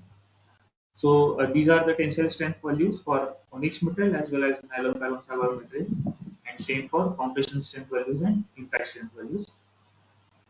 So I'll discuss this table in the upcoming slides. So these are the results of tensile tests. So the yellow line, which has the highest tensile strength, is nylon carbon fiber 090 orientation. The orange line is nylon carbon fiber 45 and 35 orientation. This silver line you can see, silver or gray, which is onyx 090 orientation. This blue one is onyx 45 and 35 orientation. So you can see the nylon carbon fiber has highest strength values as compared to onyx values, and also for both the materials, this 090 and this 090 have higher strength as compared to 45 or 135. So basically, it is observed that when the filament is aligned in the direction of loading, the strength is maximum. So for 0 orientation or 090 orientation, we get maximum results. Then you can also see that when we are increasing the layer thickness, the strength is reducing. So the tensile strength shows inverse proportionality with the layer thickness. And the range for onyx material and nylon carbon fiber are as follows. So for onyx material, it is between 35 MPa to 42 MPa. So this is just about 35. This is approximately 42. And for nylon carbon fiber material, it is from 44 to 54. Then coming to compressive test. So in the same way as tensile test, it is observed that maximum compressive strength was observed with 090 infill orientation, and also the compressive strength shows the inverse proportionality with layer thickness. So the trend for tensile and compressive strength is same, although there is a difference that compression strength for 45 135 for both the materials is very less as compared to 090 orientation. So that's why the range is quite large. So the range for onyx material is 42 to 64 MPa, and for nylon carbon fiber material is 45 to 68 MPa.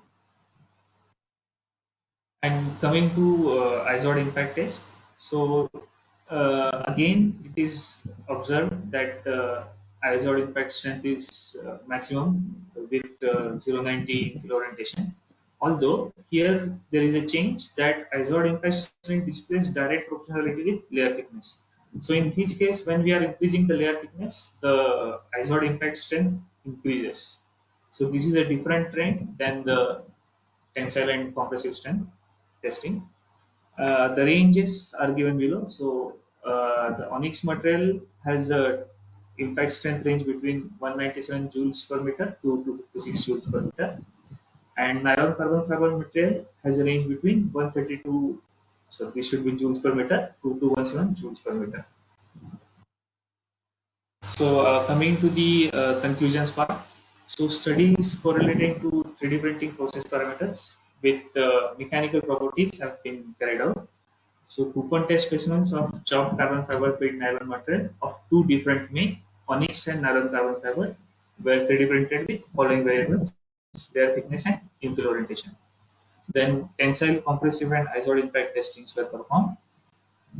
It was observed that the tensile and compressive strengths are inversely proportional to layer thickness, while isod impact strength is directly proportional to layer thickness, as we have seen from the graph.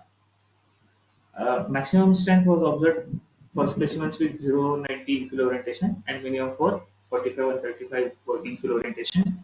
So this has been discussed. Then another point to conclude that nylon carbon fiber, which is maker bought make material, exhibited high strength in tension and compression as compared to onyx. However, the isod impact strength of onyx material was observed more than nylon carbon fiber.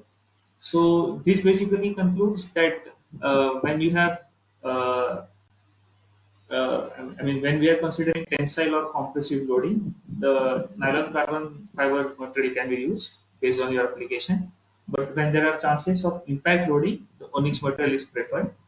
So this can also say that nylon carbon fiber of MakerBot behaves in a ductile manner, brittle manner, while onyx behaves in a ductile manner. So the results of this study can benefit in implementation of 3D printing technology in applications with specimen strength requirement. So as discussed, if you have a component where tensile and compressive loading is only considered, you can use MakerBot make material. Otherwise, you can go for Onyx where the application is based on impact strength. So the future scope of this work is that establishing a relation of other printing parameters which were mentioned in the slide, like infill pattern, infill density, as well as printing parameters of the specific 3D printer, like printing speed or printing temperature, with the mechanical properties of material. So this work can be extended by varying the parameters which I've considered in this study, and then establishing a relation. And also there is a scope to perform other tests such as open hole tension test or flexural test or shear strength test. So these tests can also be performed in the future to establish a baseline for those parameters, and based on those properties or uh, based on those results, you can selectively strengthen the part as per your application. So I would like to thank the funding agency, which is AR&DB, Aeronautics Research and Development Board, Delhi, for sanctioning the project. Thank you very much.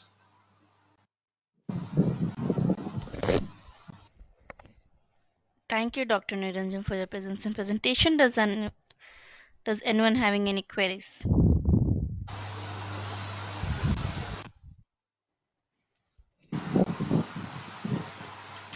I hope there are no queries. Once again, thank you, Dr. Niranjan, for your presence and presentation.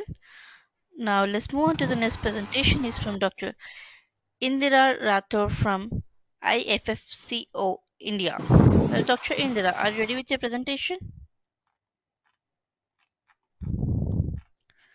Hello, Dr. Indira.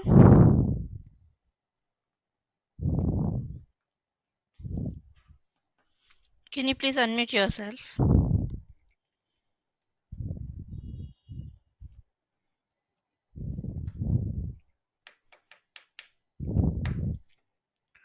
Okay, now I'm making you as a presenter. Kindly click on screen button to share your screen. Are you seeing this slide? Hello? No, just now I have provided you permission of sharing the screen. Please click on the share button on your GoToMeetings app and share your screen.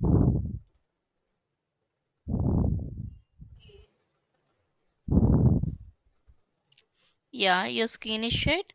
Make it as a full screen mode and start your presentation now.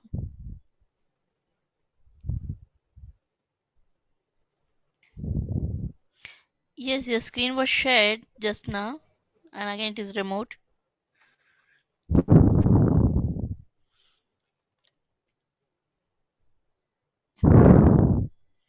Okay, you can make it as a presentation mode. Now everybody can see this.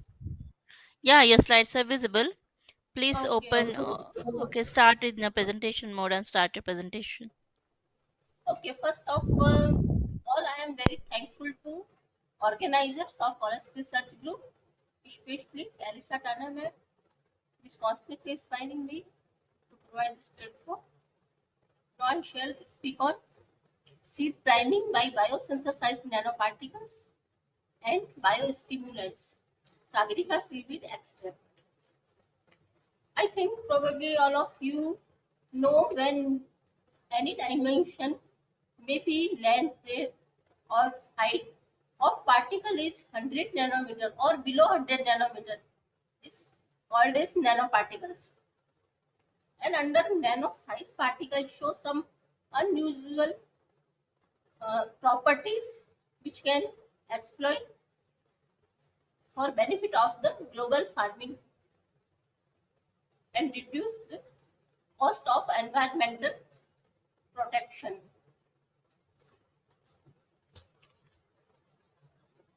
Then first question is what is nano? Sorry.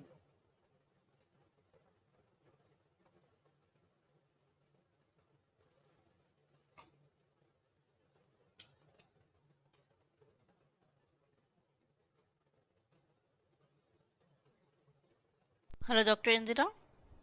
Yeah, yeah. Actually, On the top, please select slideshow. On the top, on the header, you have home, insert, design, transitions, and animation and slideshow. On the top, slideshow. yes, but I Please couldn't. click on that. Please click on the slideshow, please. You can move that go to meetings toggle beside and click on the slideshow.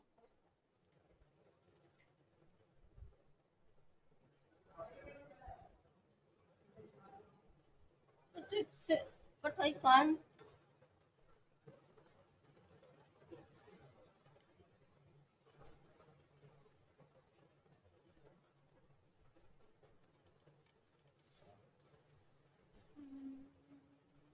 Once open the go to meetings app below. Once me wait.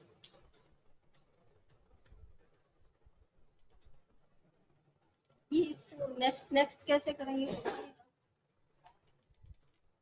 Please open the presentation mode and it will be easy for you to make it. Click on the slideshow on the top or top bottom. You have a presentation option there. Bottom, you can go to the bottom. Actually, function is not working here.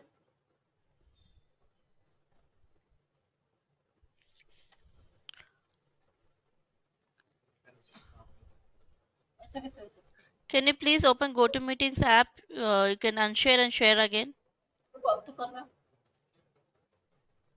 Now can you see? Yeah, we can able to see you. Can you make it as a presentation more so that we can see your visible? Now can you see the slide? Yeah, the slides are changing. Can you make it in a presentation mode to see the attendees clearly? It's not clear. It is clear. Is that okay for Yeah. you? Yeah. Okay, you can continue from where you have stopped. Okay. Now we shall come to the what is nanotechnology. The word nano comes from a Greek meaning craft, and technology is the application of practical science to industry or commerce. Now it's okay.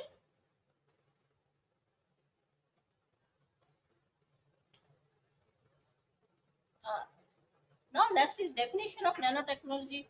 Nanotechnology actually is the study of design, creation, synthesis, manipulation, and application of functional materials, devices, and system through control of matter at the nanometer scale, which is 1 to 100 nanometers, it being equal to 1 into 10 to the power minus 9 of a meter. that is at the atomic or molecular level, or sometimes it may be free radicals, and the exploitation of novel phenomena and properties of matter at that scale. There are three things: the nanoscale, nanoscience, and nanotechnology. Three important nanoterms are considered for trying to understand the increasing news coverage and scientific development in the field of nanotechnology. These terms are nanoscale. Nanoscale objects have at least one-dimensional height length that measure between 1 to 999 nanometers. And nanoscience, the area of science where the dimension play a critical role in the range of 1 to 100 nanometers. And nanotechnology, the application of nanoscale materials or and properties to solve problems serve a purpose. Now, why nanotechnology? Because it can improve the existing industrial process material and application by scaling them to the nano scale in order to fully exploit the unique quantum and surface phenomena that matter exhibit at the nano scale, such as high surface area to volume ratio, high reactivity, effective catalyst, more penetration capacity, and triggering potential. Besides this, it has the potential to apply as carrier as well as control release ability. For example, nanotechnology has provided the feasibility of exploiting nanostructured materials and control release but vectors for building a smart fertilizer to enhance nutrient use efficiency.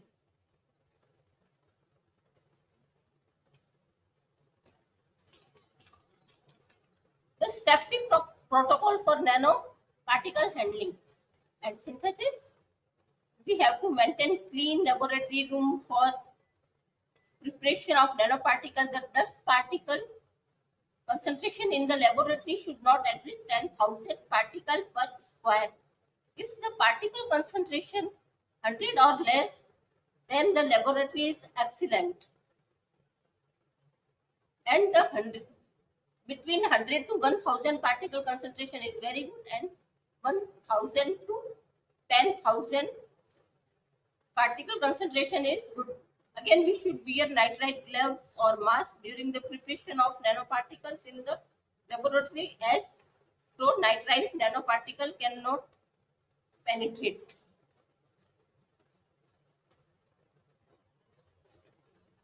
Now, synthesis of nanoparticles.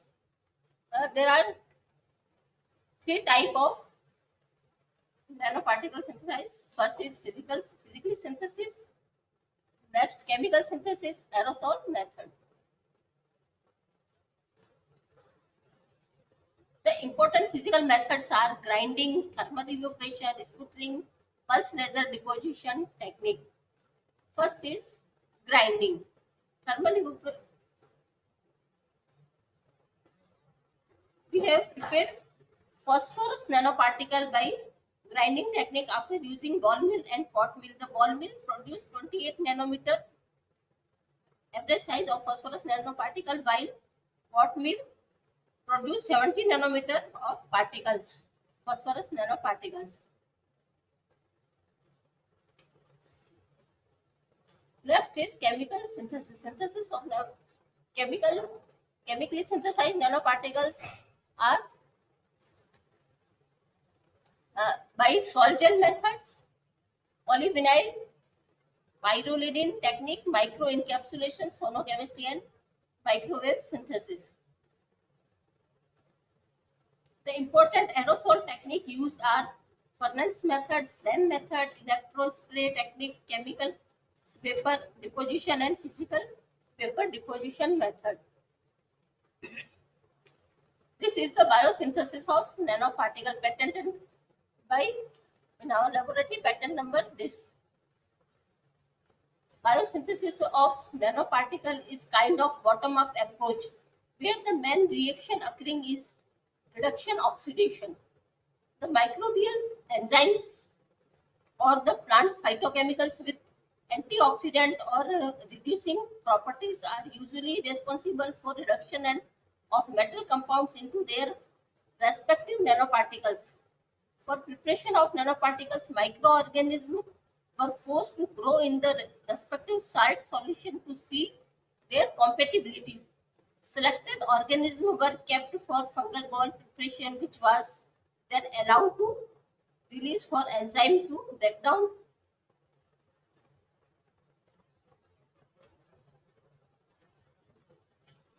of salts into nanoform. The biosynthesized nanoparticles are more stable due to naturally encapsulated by mother protein. The major reaction involved in biosynthesis nanoparticle is oxidation reduction.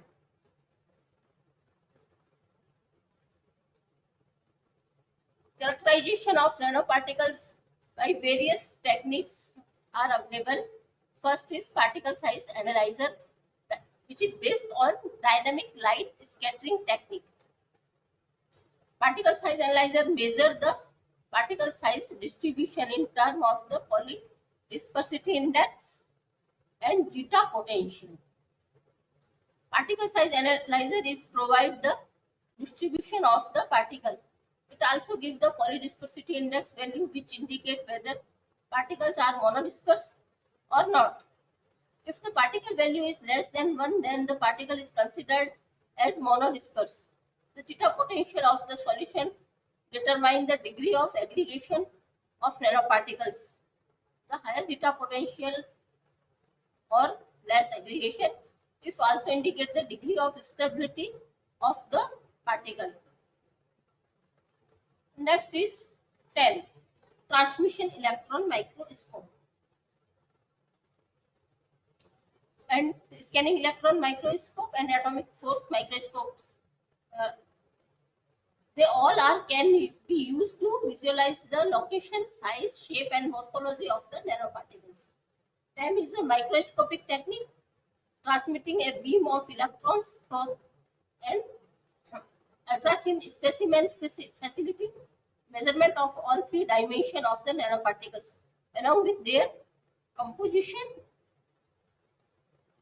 Same is also microscopic technique imaging the sample surface by using a high energy beam of electron in a raster skin pattern. This produces signal that reconstruct the sample using information provide topography, composition, conductivity, etc. And next is atomic force microscope. Atomic force is a very high resolution type of scanning probe microscopy. That is FTIR, Fourier transform infrared spectroscopy. This is provide the information about functional group of given sample. Next is X-ray diffraction. This technique is basically engineering technique and provide in industrial X-ray topography. And after that, energy dispersive X-ray spectroscopy. Energy dispersive analysis of X-ray is used to determine elemental composition. Now lithography. By using lithography technique, we may prepare the prototype and pattern of distribution. Next is inductively coupled plasma mass spectrometer. Provide an insight into the nanoparticles structure, but at same time increase the complexity. And while ICP-MS technique is very sensitive and capable to determine nanoparticles at the extremely low concentration, that is in the order of 10 to the power minus 12 gram per pg level. Coupling at plasma with mass spectrometry.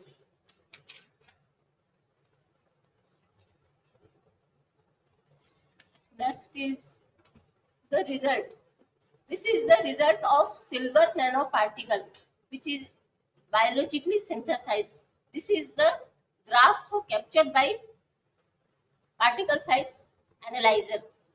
In this picture, we can see the average size of nanoparticles is 20.22 nanometer, and polydispersity index is 0.2011.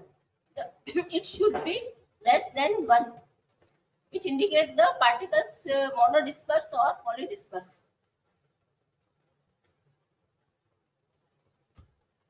This is the silver nano result of silver nanoparticles. Here we can see the distribution table also. The result clearly show that the particle in the distribution table are between 8.88 to 305.5 nanometer, while average size is the 60.74 nanometer, which is nano range. The polydispersity index is 0.211, which is show that all particles are monodispersed. Zeta potential value is see here from here.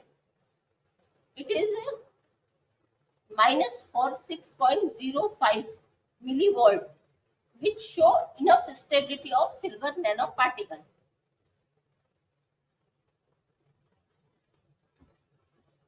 This is the potassium nanoparticles image captured by transmission electron microscope. Here we can easily see the all particles individually separated and monodispersed, and each particle naturally encapsulated by the mother protein. The, the layer of protein is covered all particles.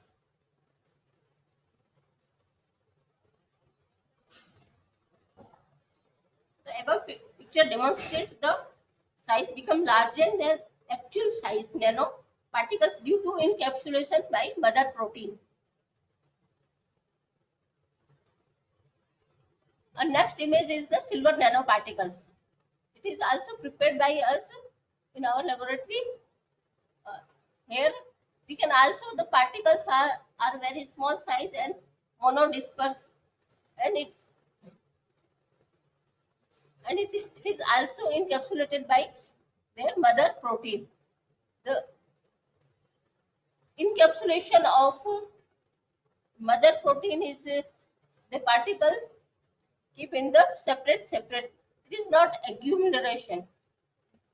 While in chemically synthesized nanoparticles, the shelf life of is very short due to accumulation.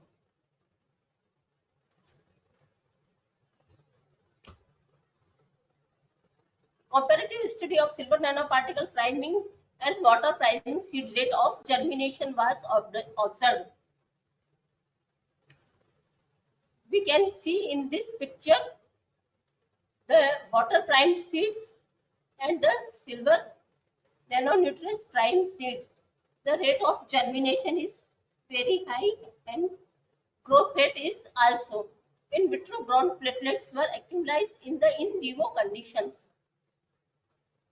All experiment was established in plant growth chamber. This is the blotter test of seed germination. Seed health analysis after 7 days of incubation at 25 degrees centigrade of durum wheat seeds artificially infected with fungi, one of the casual agents of fruit and food rot in cereals. Seeds were then coated with a solution of silver nanoparticles and kept for overnight in laboratory and room temperature. The silver nanoparticle treatment reduced significantly fungal infection on seeds. We can easily see here the infected seed which was artificially infected and by fungi, and there is a no very less infection we can see here in this picture.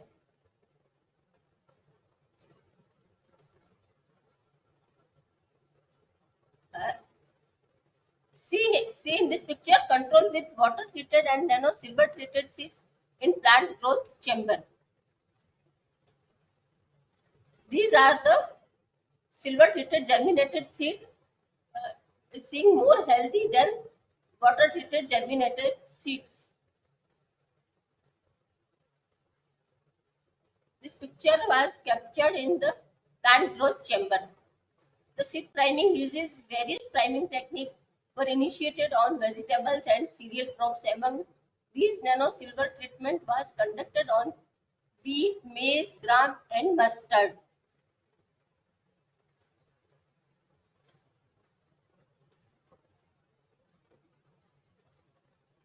Here we can see the chickpea diagram.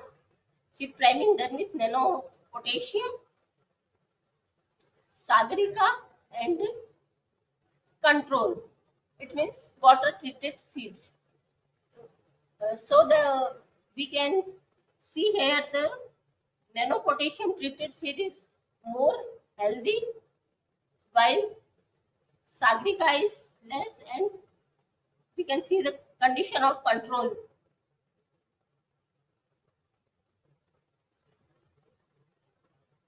Now the advantage of nano nutrients in seed treatments: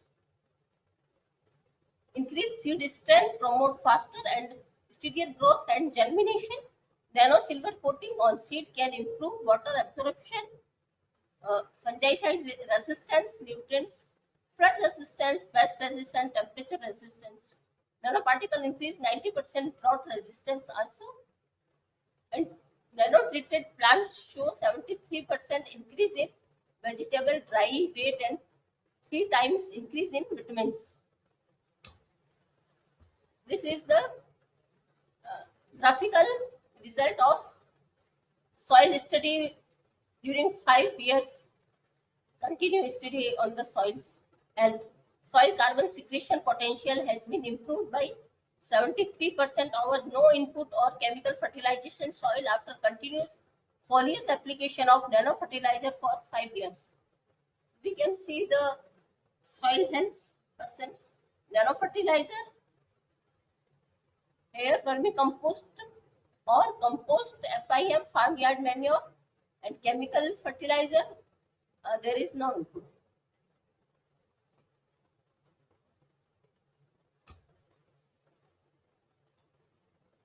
Nano treated seed germination after shifted the greenhouse study, and after harvesting for bottle guard, yield of this was very higher than other.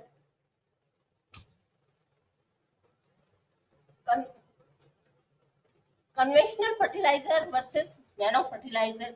The major differences are solubility in nano fertilizer very high, while in conventional fertilizer low. Dispersion of mineral nutrients, improved dispersion of insoluble nutrients, while in conventional fertilizer lower dispersion due to large particle size. Soil absorption and fixation is reduced, while in conventional high. Bioavailability is very high in nano fertilizer, while in conventional or chemical fertilizer is very low. Nutrient use efficiency is very high and safe fertilizer resources. While conventional fertilizer is very low, even we are using, if we are using urea, then only 40% urea nitrogen is used by in conventional fertilizer. And control release rate and pattern is highly controlled, while conventional fertilizer excess release leading to toxicity and soil imbalance. Effective duration of release: extended effective duration used by the plant at the time of application. The rest is converted to insoluble form. Loss rate: reduced loss of fertilizer nutrients, high loss rate due to leaching, drifting, runoff. Next is nanomaterial manufacturing companies. Some uh, some companies are available in markets. They are producing mainly nano products. First is Fortune Incorporation, Nano 5, Slow Release Nutrients, Agro Nanotechnology Corporation, nano grow plant growth regulators. Indian Farmer Fertilizer Corporation Limited is producing nano urea and nano DAP, which is useful for nano fertilizer and phosphorus fertilizer. Geohumus product name is same Geohumus. This is a soil and water conservation, desert control incorporation, nano producing nano clay, soil and water conservation, wife crop protection, aloe spurs, nano pesticides, maximum system LLC, nano revolution 2.0 used for nano herbicides. And next is nano world is producing nano sensor precision agriculture, and ISTAG producing nano sensor pathogen and contaminant detection. And next is 4 bag is producing nano barcodes, which are using for identity preservation and tracking. And last is Circot nanocellulose and garment industries, which are used by garment industries for clothing. Now question is arises, why nanomaterial we should prefer as fertilizer?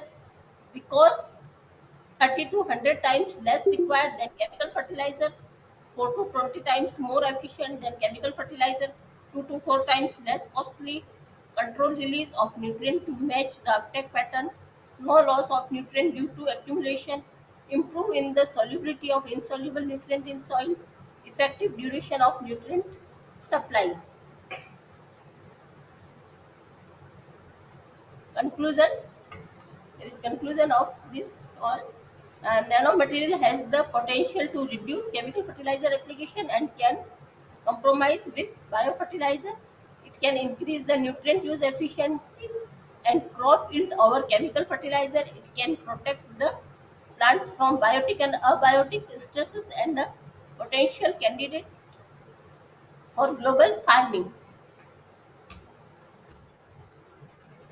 Now all of all of you are invited for the queries, and thank you so much for hearing me.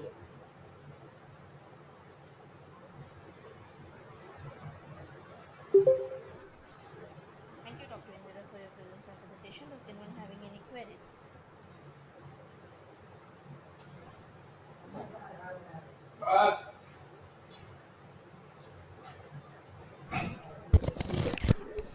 Hello, Thank you, Dr. Indira, for your presence and presentation. Does anyone having any queries? you may ask anyone. If you want to ask any queries, you can send in the chat box or you can unmute yourself and ask your queries, Doctor, Where is chat box? on the right side. Right side. This one. Yes.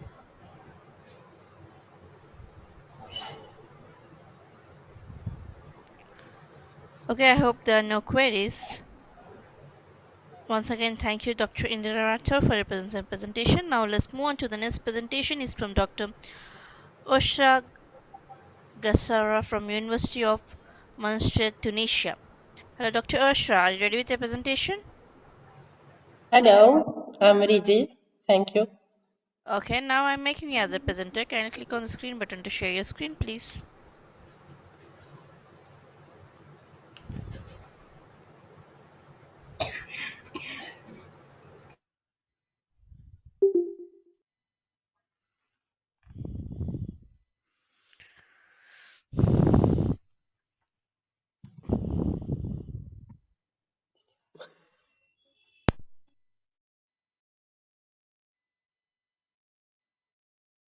Should I share the presentation or Yes, you need to share your presentation as I have already made you as a presenter. Kindly click on the share button on your GoToMeeting app and start sharing your screen. could you share the presentation because I am Okay, connected give me a from, minute. with the. I will check with the program manager, Elisa Chandra, and let get back to you. Give me a minute. Okay, thank you.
Hello, Dr. Ashra. Your screen, the presentation Thank was you. Thank is you. shared. Okay, you can I start can your start. presentation and let me know once if you want to share change the slide. Just mention next. Okay.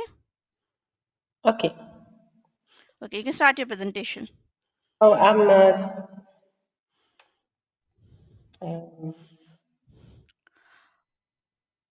Please mention to which slide you want to I start. will start now with the Okay, you introduction. can start. There is no Hmm. problem. Okay. I'm Dr. Yusra Gassara from Tunisia. I will be talking today about the use of laser in fixed prosthodontics. The initials of the phrase light amplification by stimulated emission of radiation make up the term laser. Lasers are created and indicated for a variety of uses, but most importantly the medical and dental fields, because throughout the past few years the laser's reputation has drastically altered. Radiation and light emission are the intended meanings, the properties that come from the method the laser light is obtained set it apart from regular lights. These characteristics can be summed up as being coherent, collimated, and monochromatic. Monochrome wavelength is the primary characteristic utilized in medicine and dentistry. So we can move to the fourth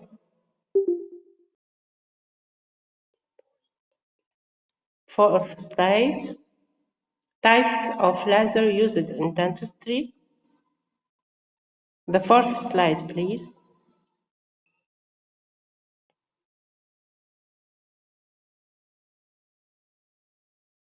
The next. The next slide, please.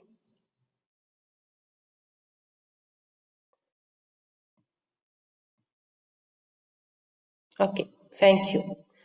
So the types of laser used in dentistry, we have the laser erbium. The YSGG and ER lasers are part of the erbium laser family, used for dental hard and soft tissue treatments.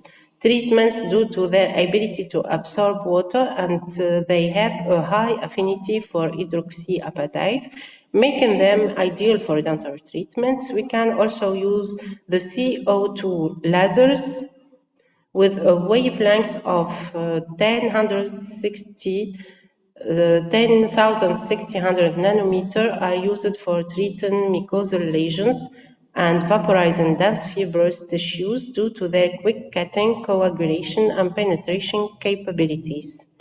We move to the next slide. We can use also the argon laser. The argon laser system used in dental practices uses two visible light wavelengths. It activates bleaching gels, detects caries, improves composite resin properties, soft tissue surgeries also. Then we have the neodymium laser, which is useful for as a surgical instrument for controlling bleeding in soft tissue cutting and coagulation. The laser diode is used in dentistry also for soft tissue operations and biostimulation of osteoblasts around implants. We move to the next slide, please, the laser tissue interaction. Here we will talk about the mechanism of interaction of laser with the tissues. We have four mechanisms. The reflection of laser energy, particularly in the eyes, poses a significant safety hazard in laser operation, potentially causing unintended targets to be affected.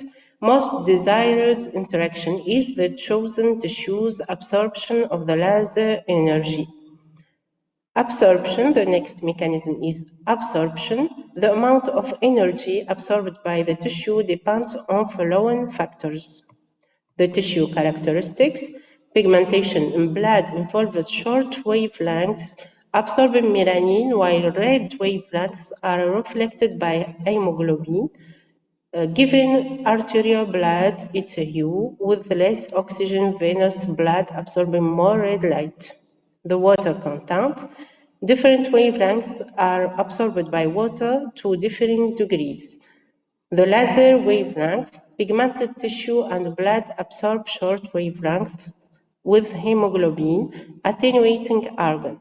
Diode and Nd:YAG interact less with hemoglobin, while water and hydroxyapatite interact more with longer wavelengths, particularly water and CO2. We move to the third mechanism, the transmission. Transmission of laser energy through target tissue is influenced by wavelength. Water is transparent to shorter wavelengths, while surface tissue absorbs longer wavelengths. This results in minimal energy transfer to surrounding tissues.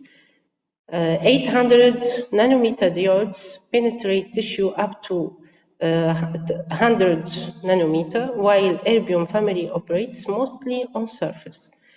The last mechanism is the scattering. The laser beams multiple directions, speed up composite resin cure, or cover large areas, but hard heat transfer near the surgical site can cause thermal injury and diminish targeted energy.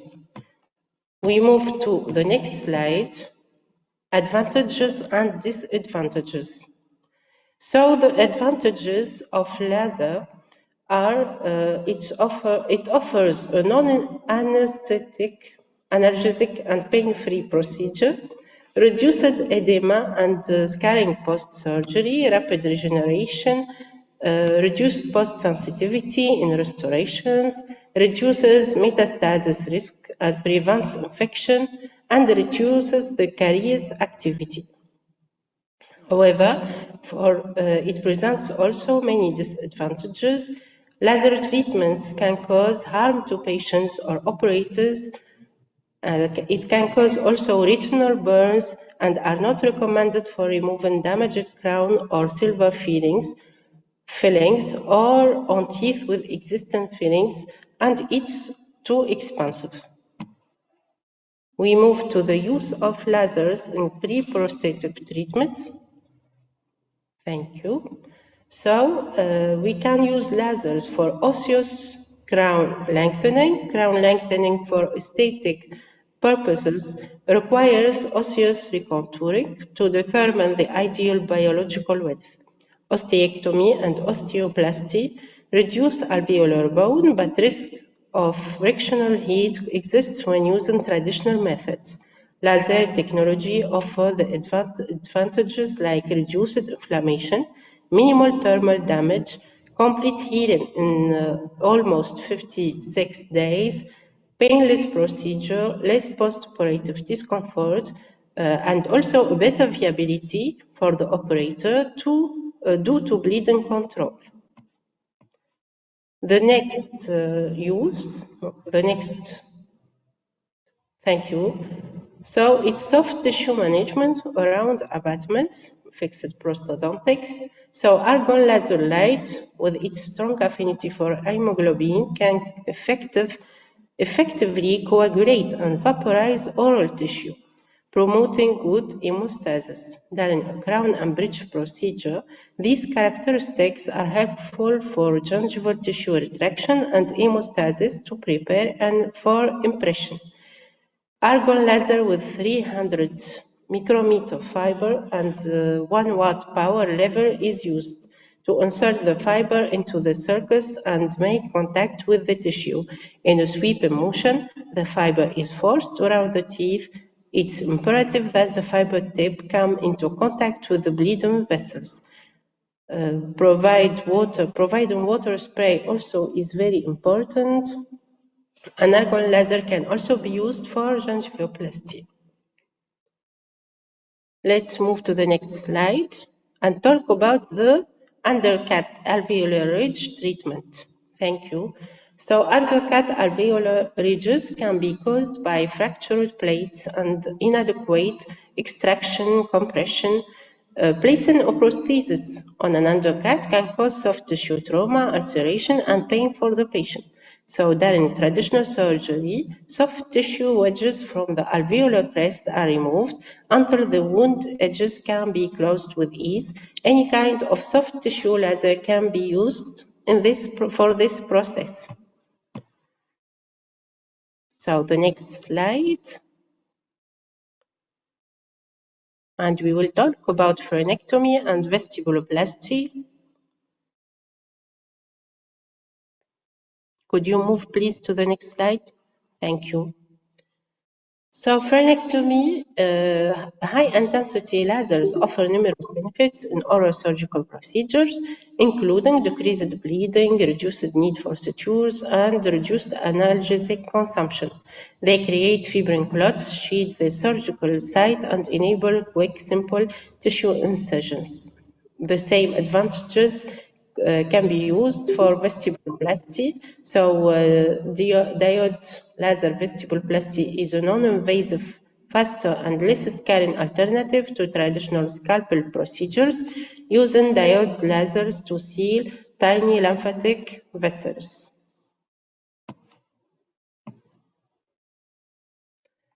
Now we move for the use of lasers in fixed prosthetic dentistry procedures. We can use lasers for formation of ovate Pantec sites. Incorrect Pantec placement can lead to cracked alveolar plates and insufficient compression post-extraction, resulting in an ugly design. So recontouring of soft and bony tissues is necessary for an appropriate design, and any soft tissue laser can be used. Also, we can use laser for troughing. Lasers can create through a trough around a tooth before an impression, eliminating electrocautery, retraction cords, and hemostatic medication use. This results in less epithelial attachment impingement, bleeding, postoperative problems, and reduce chair time. The laser and DIAG alters gingival biological width, preserving biological width and finish line for fragile teeth. We can also use laser for veneer removal and for tooth preparation. For veneer restorations used in dentistry enhance aesthetics, but can be removed loosened due to caries, fracture, discoloration, or patient dissatisfaction. Traditional removal methods involve a high-speed handpiece with a diamond bar, but this can cause damage to the tooth, and to the bond strength and to the veneer. So researchers are now seeking fast, reliable, and safe ways to debond porcelain restorations. The erbium family lasers are effective in removing undesired or unsuccessful veneers safely and reliably. Studies have shown that the area laser can debond porcelain veneers without harming the underlying tooth structure, with an average time of 113 seconds. As for the tooth preparation, the use of lasers for crown laser tooth preparation is still debated, but the air-YAG laser is commonly used. So we move to the use of lasers in implantology. The standard of using both lasers and implants in conjunction is further improved by the use of lasers in implant placement, recuperation, or site preparation. So as for the implant recovery, lasers enhance healing, facilitate restorations, reduce chairside time by interacting with bone structures, thereby reducing tissue shrinking and achieving appropriate restorations. For the preparation on the implant site, which is a crucial step, the insertion of an implant in a blood-filled site makes it difficult to see for the operator, altering the site's potential for injury to surrounding structures or weakening the strength of their osseointegration. They offer a bloodless feed with appropriate coagulation. They are frequently employed in patients with hemorrhagic issues. We move to the removal of diseased tissue around the implant. Thank you. So lasers, especially CO2 laser area laser, can rehabilitate implants by cleaning surfaces, eliminating granulation tissue, particularly in osseointegrated implants with inflammation. Thank you. We move to the sinus lift. Lasers can also be used in sinus lift treatment, particularly the yttrium scandium gallium garnet laser, which avoids sinus membrane puncture and can create some physical or ramer block graft osteotomy, reducing bone necrosis risk and edema and pain post-surgery. We move to the peri-implantitis. Laser treatment for peri-implantitis involves decontaminating implant surface, evaporating granulation tissue, promoting tissue regeneration, and implant lifespan extension. And now we move to the laser application in dental laboratory. In dental laboratory, laser application include holographic imaging, interferometry, porcelain restoration, sintering ceramic materials, and polymerizing liquid resin. Laser holographic imaging preserves topographic data on occlusal tables and crown preparations and also facial forms. Interferometry maps complex surface characteristics using two laser beams. Laser scanning of castings creates porcelain restorations, while ultraviolet laser polymerization creates surgical templates for implant reconstructive oral surgery. Now we will talk about the risks associated with dental lasers. Laser beam exposure in clinical settings can cause fires due to flammable gases, liquids, and solids that could be present in the clinic. Additionally, safety measures, flame-resistant materials are recommended for dental treatment settings. Also, laser safety concerns extend beyond dental operates. Treatment involve the interaction between healthcare providers, educational institutions, and the government, encompassing electrical shock and fire hazards.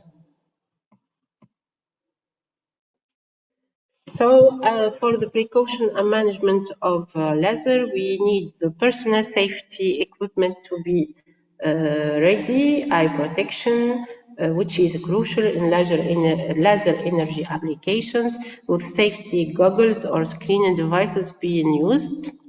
Also, the control of airborne contaminants, the laser plume, smoke, or vapor released from a surgical site is a potential health risk due to its particulate matter and infectivity.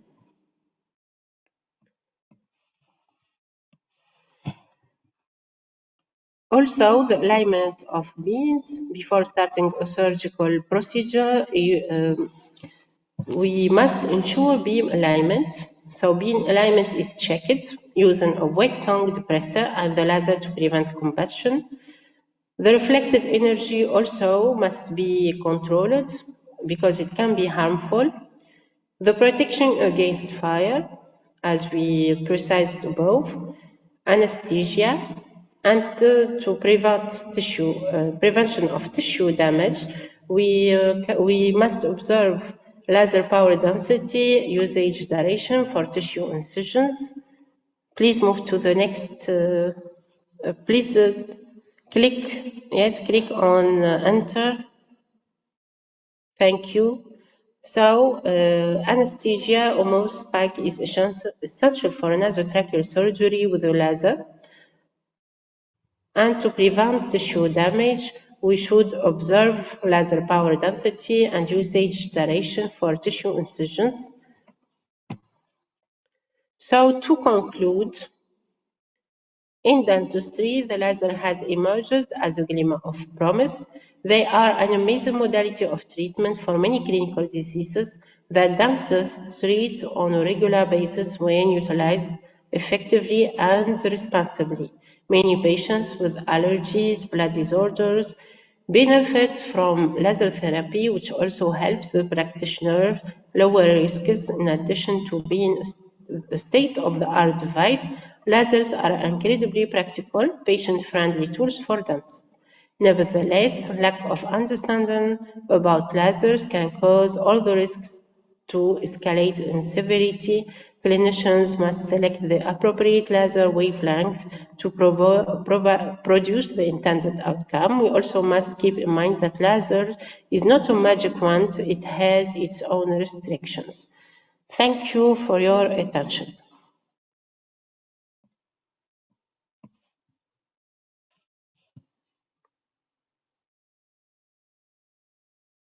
Thank you, everyone.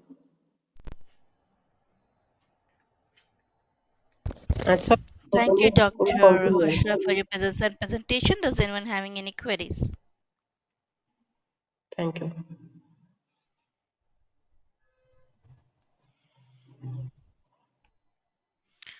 I hope there are no queries. Once again, thank you, Doctor, for your presence and presentation. Now let's Thank move on to you. the It's next a pleasure. presentation. Thank you. Now let's move on to the next presentation is from Dr. Wesley Joe S. from King's Engineering College, India. Hello, Dr. Joe. Are you ready with your presentation? Dr. Joe, are you ready with your presentation? Can you please check your microphone settings?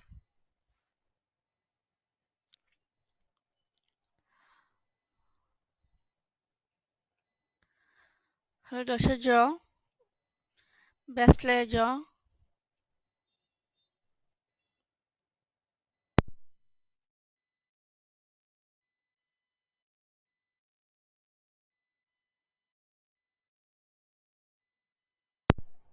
Hello, Dr. Bachelor Joe.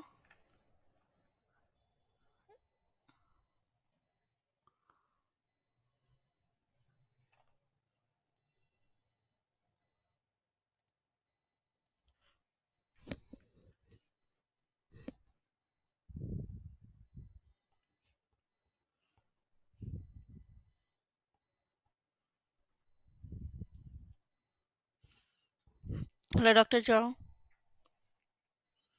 Are you there?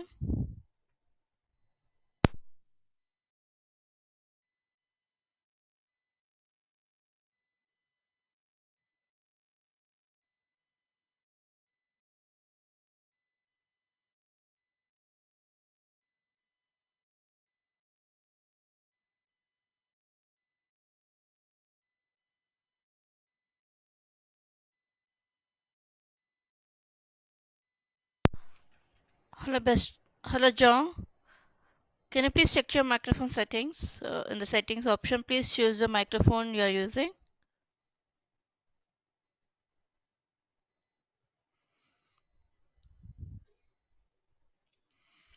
Hello, Dr. Joe.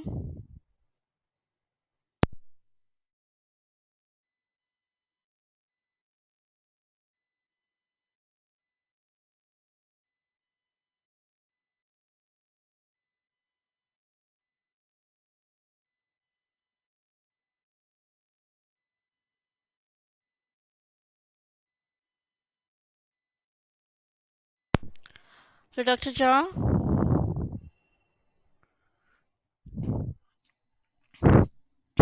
Can you please check your microphone setting? We are unable to hear your voice if you're talking.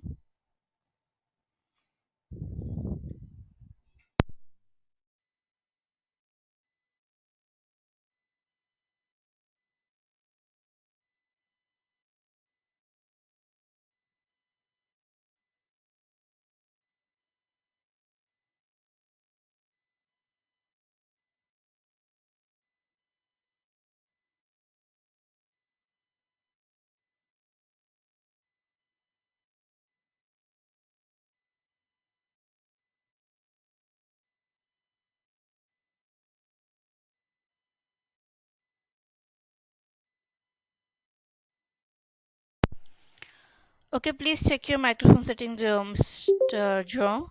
Meanwhile, we'll move to the next presentation is from Dr. Shiamu Hu from Ethiopian Technical University, Ethiopia.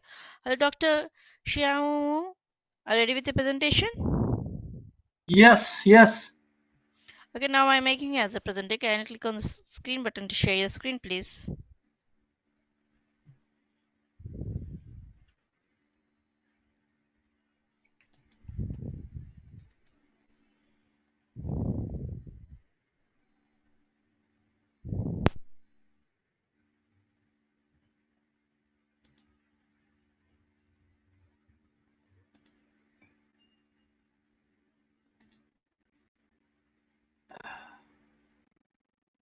Can you see the map slider? Yes, you can start your presentation. Yeah. Thank you. Thank you for your listen to my presentation. My name is Dr. Wu. Today I briefly introduce the U-Light methodology. And I present in title as improving particle design of the mechanical system, such as a refrigerator. This methodology will be improve the design of the mechanical system. And I will give you some case of study. This is a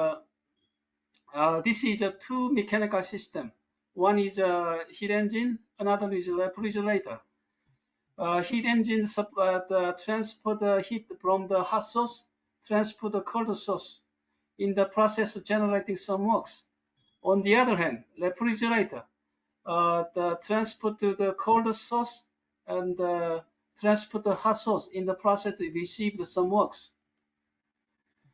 This is automobile. Automobile consists of the engine, transmission, and driver, etc. Total component 20,000 pieces. Life target between like 10 years. To improve the performance, reduce cost, product will be designed yearly. By reliability testing, engineers should find the design flaw of the product module. This is an airplane. The airplane consists of a machine and door, aviation control, etc. Total component 200,000 pieces. Life target between 10 years.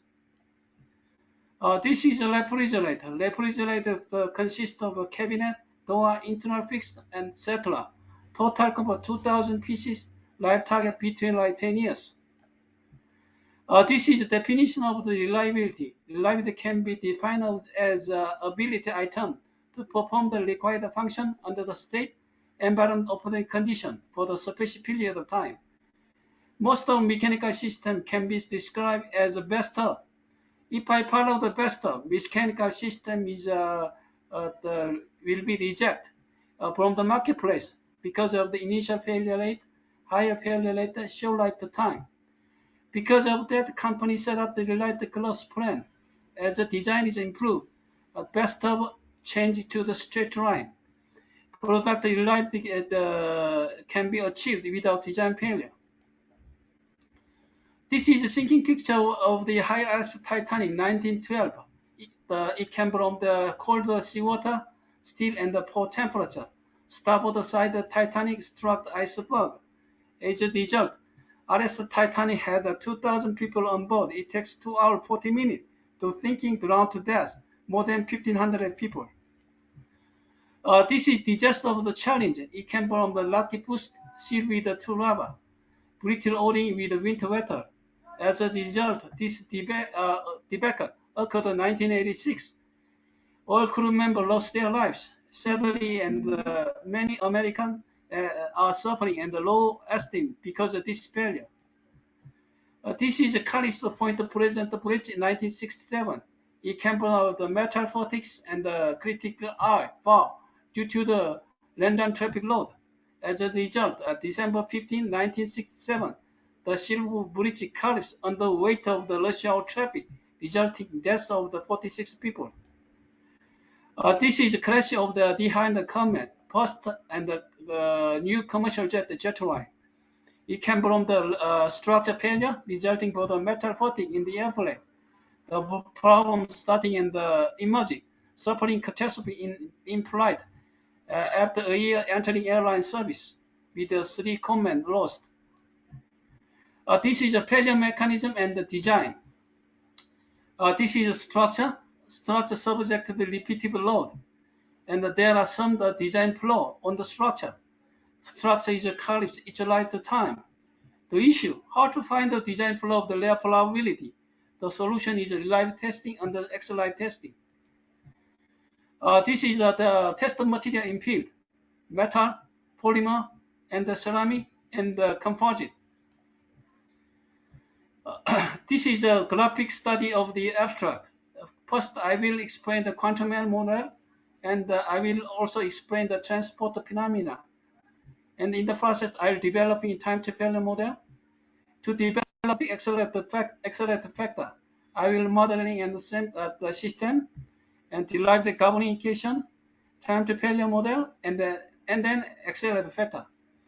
Finally, I will carry out the parameter alt with the sample size equation. In the process, I will find some design flaw. This is the quantum error model, and this is Schrödinger equation based on the boundary condition. And we can derive the wave function and the energy. This is linear transport phenomena in mechanical system. J is a flux, X is the driving force, L is the transport coefficient. For example, for the fixed law, J is a material flux, X is diffusion force, L is diffusivity. I will give you one example, and this is a solid state and impurity in silicon. It takes place electron migration induced boiling, build up of the chlorine ion, trapping on the ion, trapping electric and holes. This is the potential function.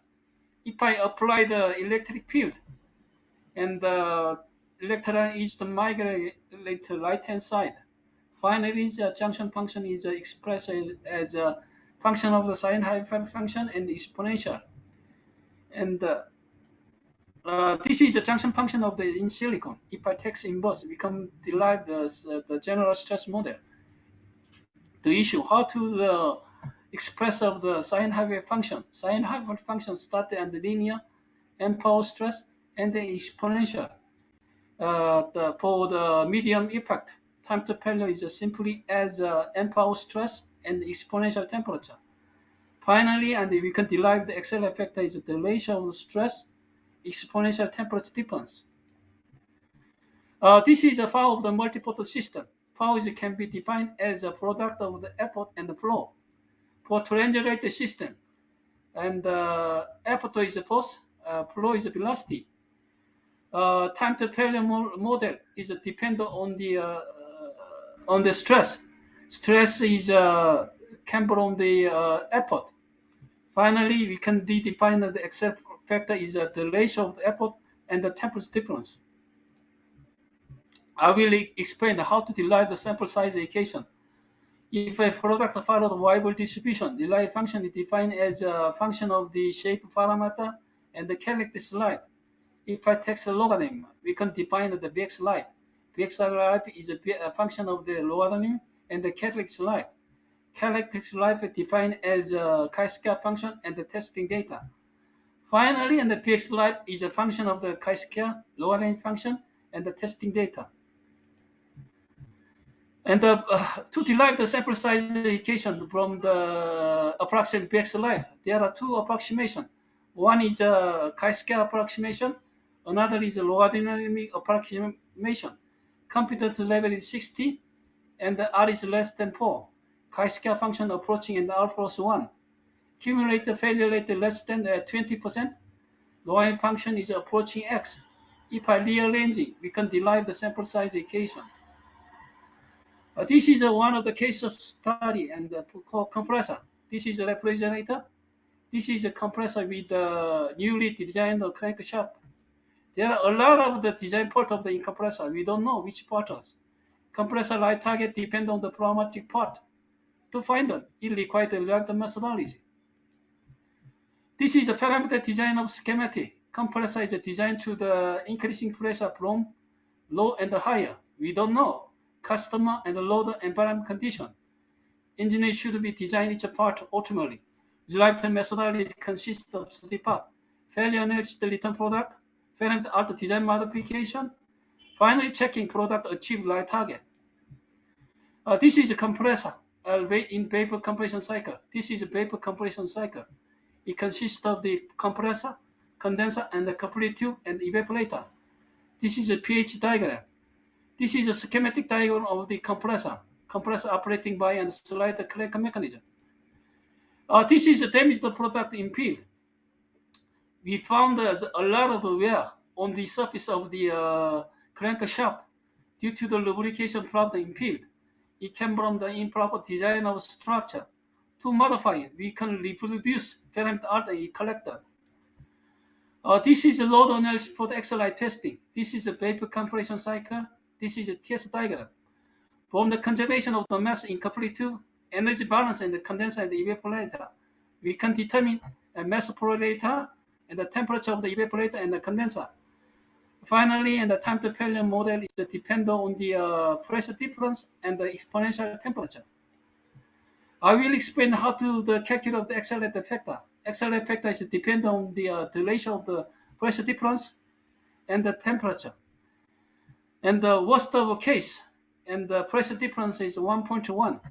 Accelerated testing, we increasing pressure difference almost 2. Accelerated factor is 3.4.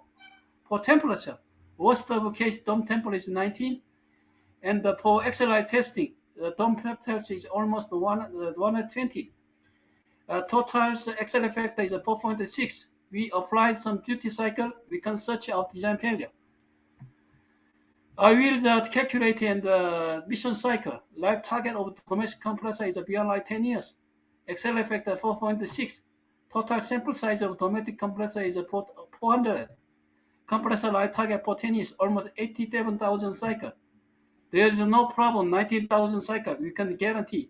And the compressor life target beyond 10 years. This is equipment of the user for XLI testing. This is a test trigger. This is a schematic diagram. We can proceed the filament art with the equipment. This is the result of the post-filament art.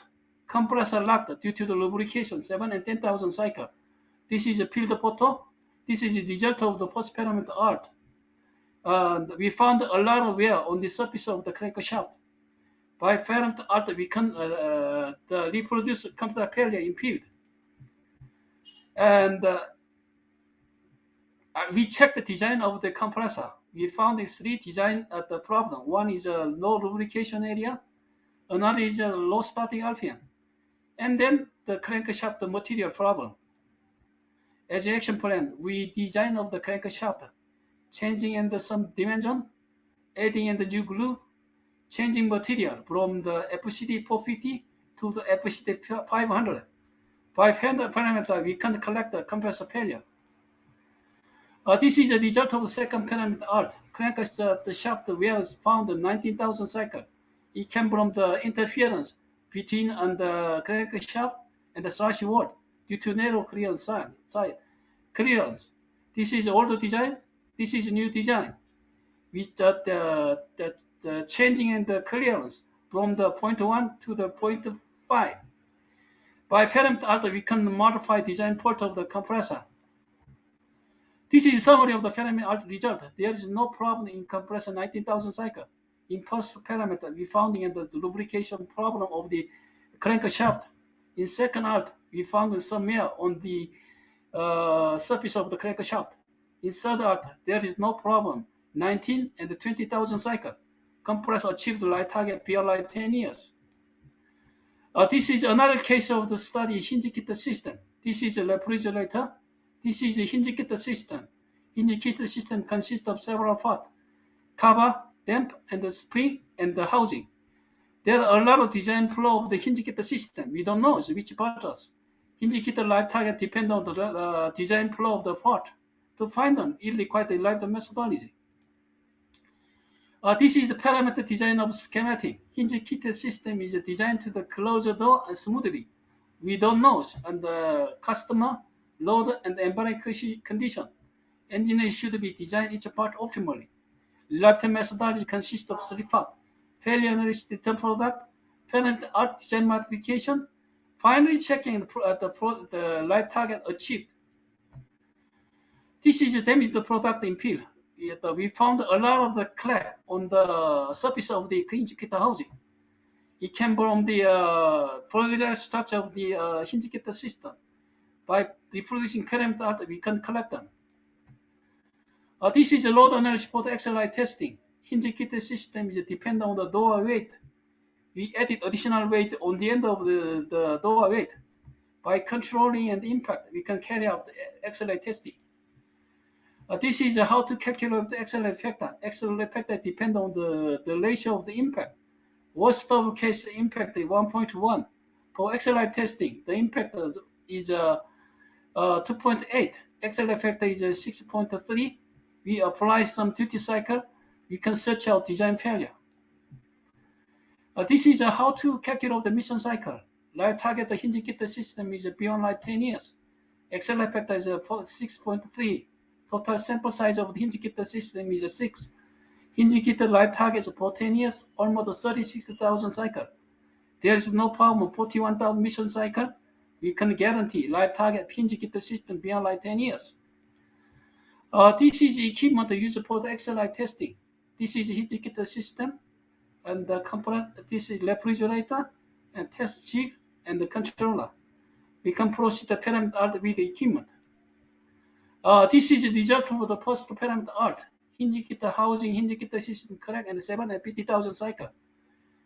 We found a lot of the crack on the surface of the hinge kit housing. This is a field photo. This is the result of the post parameter art. By parameter art, we can reproduce the design photo of the hinge kit system.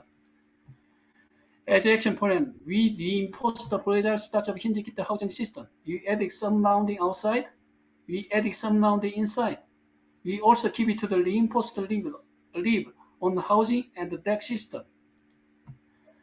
This is another result of the post-parent art. We found and lit the old lamp. It came from a ceiling structure. This is old design. This is new design. By parent art, we could reproduce the design part of the old lamp. This is another result of second parent art. Housing cover of the hinge kit system crack in the 7 and 9,000 cycle. It came from the material. When operating in the hinge kit system, damper spot strike hinge cover. Finally, and the hinge cover is fractured. As an action plan, we modify the material from the plastic to aluminum die casting. By filament art, we can modify further housing of cover of the hinge kit system. This is a summary of the filament art result. There is no problem that 41,000 cycle. In first parameter, we found in fracture of the housing hinge cover housing, leakage oil dam. In second art, we found in fracture of the housing cover. In third art, there is no problem, and the 41 and the 74,000 cycle. Conclusion. This is my paper submitted to the mechanical system signal processing, entitled as Improving Lifetime of the Mechanical System during the transit established on the quantum transporter life stress prototype and sample size. This paper is explained my background of design theory. This is my books entitled as Design of the Mechanical System. This is expanded design methodology describe the new filament art, derived of quantity test specification. It able to the mechanical and civil engineer to find the design flow of the achieve the target of the product reliability. It also suggests to apply the case of study on the mechanical system, present the Dakuchi method, alternate experimental, and the methodology. This is my recent publication. Thank you.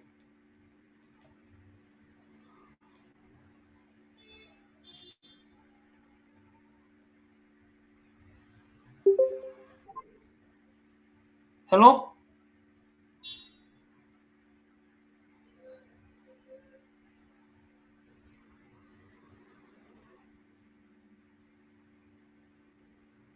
Hello?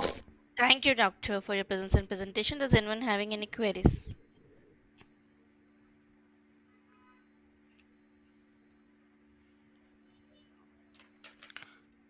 I hope there are no queries. Once again, thank you, Dr. Shiamu, for the presence and presentation. Thank you. Now let's move on to the next presentation is from Dr. Asma, NAD, University of Engineering and Technology, Pakistan. Hello, Dr. Asma. Are you ready with your presentation? Yes, I am ready with my presentation. Okay, now I'm making you as a presenter. Can you click on the screen button to share your screen, please? Sure, sure.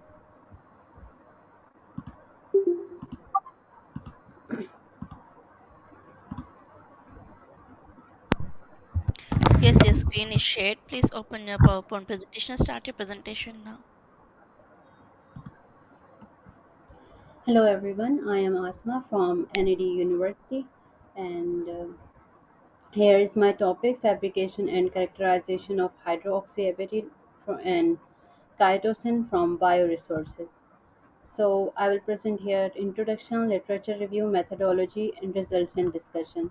The objective of this presentation is to produce hydroxyapatite and chitosan samples using bioresources, eggshells, and crustacean shells respectively.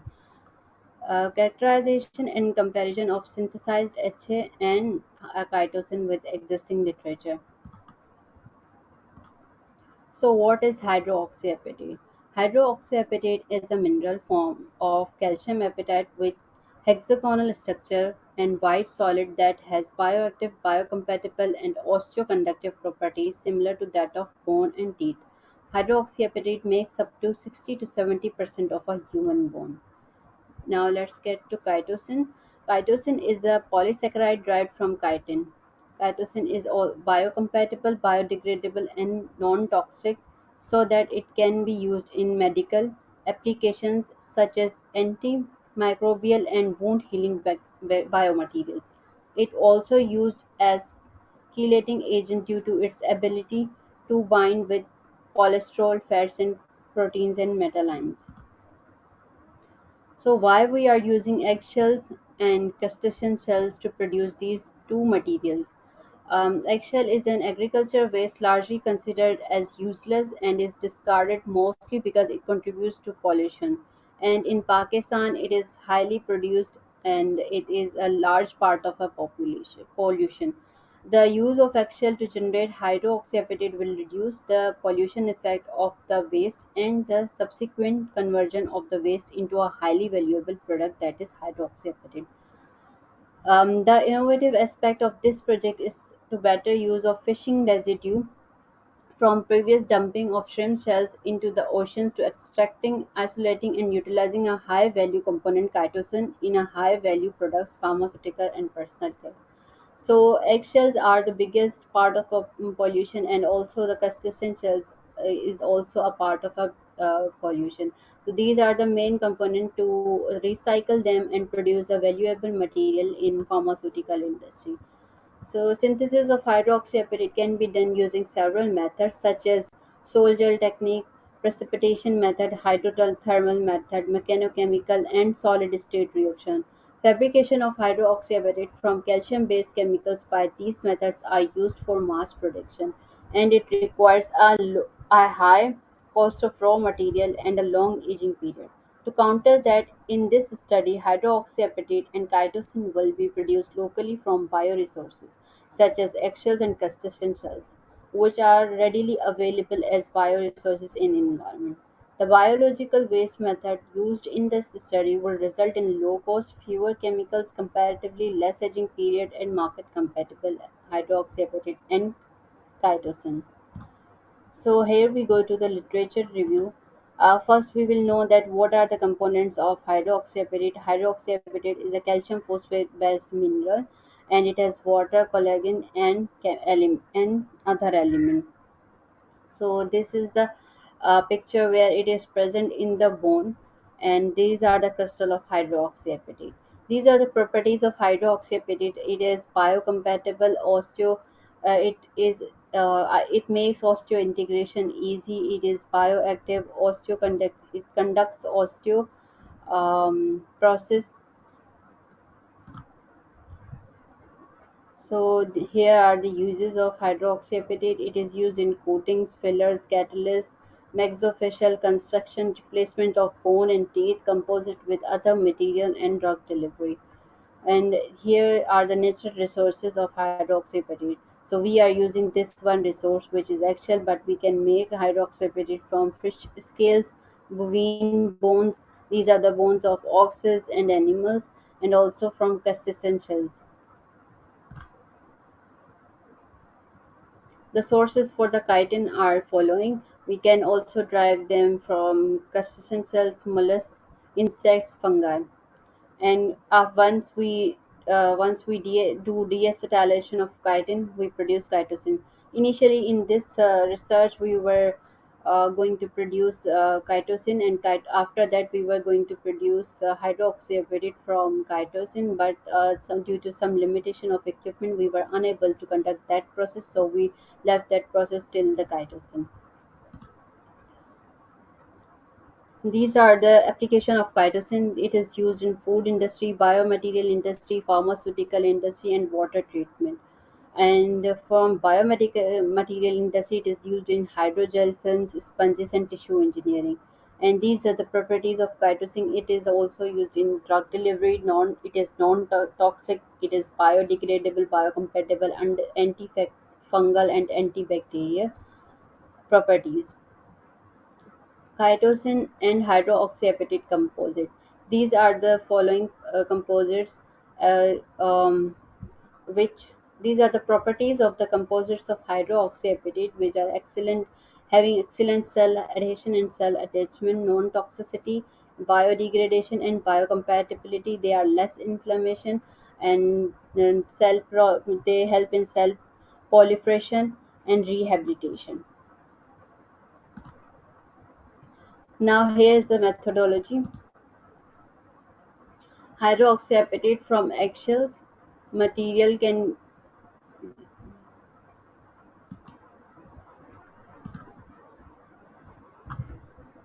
hydroxyapatite from eggshell. The material used in this study were chicken eggshells, phosphoric acid, and distilled water.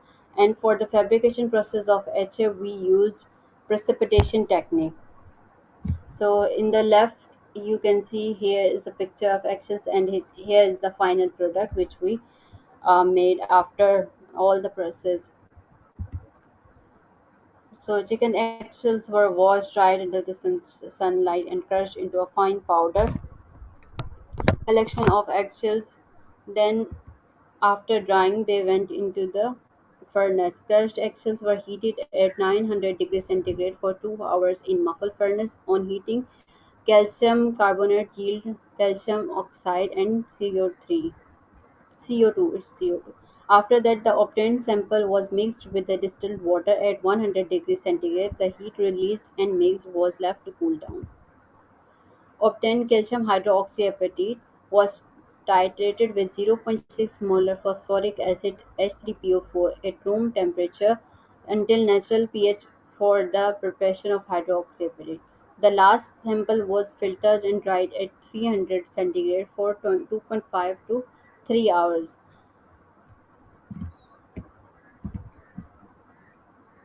Chitosan from shrimp shells. Shells of white-leg shrimps were collected from fish market buffer zone Karachi. The shells were cleaned and washed through the normal tap water, dried in an oven of 90 degrees centigrade for 6 hours to remove impurities. The material used in this method are shrimps, HCl for demineralization, NOH for deproteinization and deacetylation, ethanol for bleaching, distilled water for washing purpose, and dry ice for freezing purpose. So here are the shrimp shells, and here is the final product, chitosan. Chitosan from shrimp shell. This is the second part of methodology, demineralization. The crushed shells were added in 1 molar HCl at the ratio of 1:10, and then agitated at 250 rpm for 6 hours. After agitation, the sample was filtered and washed until neutral pH and immersed in ethanol for bleaching, and then dried at 70 degrees centigrade. Deproteinization: demineralized shells were added in 1 molar NaOH at the ratio of 1:10 and agitated at 80 degrees centigrade (250 rpm) for 3 hours. The sample was then filtered, washed until natural pH and immersed in ethanol again for bleaching, and then dried at 70 degrees. Chitosan production: the resulting chitin was reacted with 12.5 molar NaOH at the ratio of 1:15, and the solution was kept frozen at 79 degrees centigrade for 24 hours. Then the temperature of mixture was raised at 115 degrees centigrade and then agitated at 250 rpm for 4 hours. The final material, chitosan, was then filtered, washed until neutral pH and dried at 70 degrees centigrade. These are all the pictures which we taken during we were performing this method. Now results and discussion. FTIR analysis was used to identify molecular component and component present in the material. All FTIR spectrum characteristic of hydroxyapatite fabricated from eggshells are in the table below.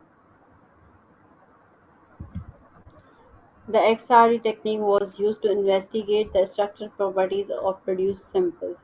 The broadening of different diffraction lines appearing are related to calcium diphosphate and it means HA composition. The higher peaks at 2 theta on the graph shows the higher periodicity and also confirms that fabricated HA is highly crystalline. PSA of hydroxyapatite. PSA is stand for particle size analysis, determines the size distribution of the particles present in the material. For the polycrystalline sample of hydroxyapatite, the average size of particle size is 20 to 30 micrometer, and the average size of the particles of our samples are 26 4 micrometer. The blue curve in the graph shows diffraction and cumulative percentage. The red curves in the graph shows the size of particles in micrometer. The obtained particle size distribution curve is less than 1000 micrometer, which indicates that our sample is pure powder form. Conclusions: the present study suggests that recycled chicken axles can help to improve ecosphere by reducing the need of waste management. Furthermore, these axles can provide a considerable raw material for nanomaterials. Thank you so much.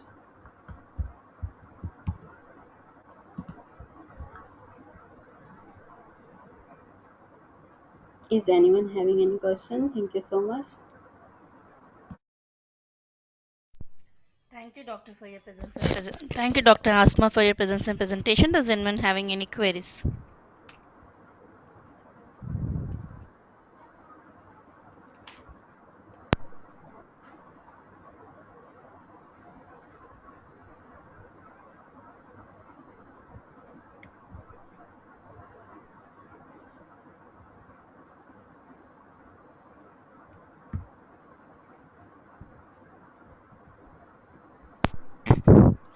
I hope there are no queries. Once again, thank you, Doctor, for your presence and presentation.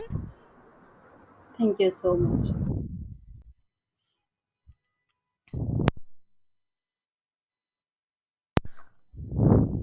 Now let's move on to the next presentation. Is from Dr.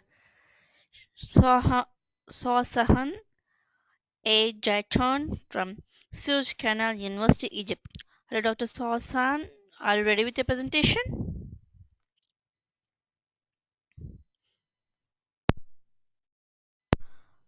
Hello, Dr. Sahan.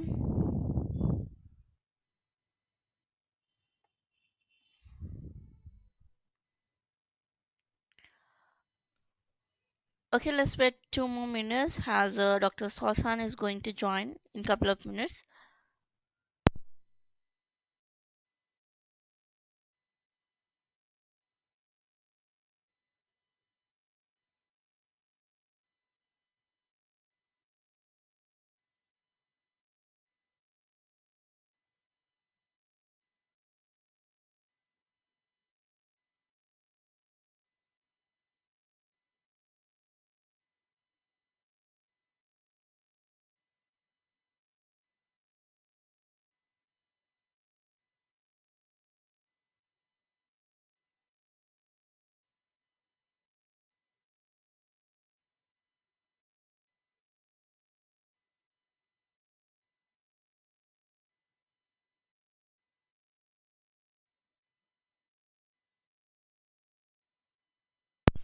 Hello, Dr. Asma.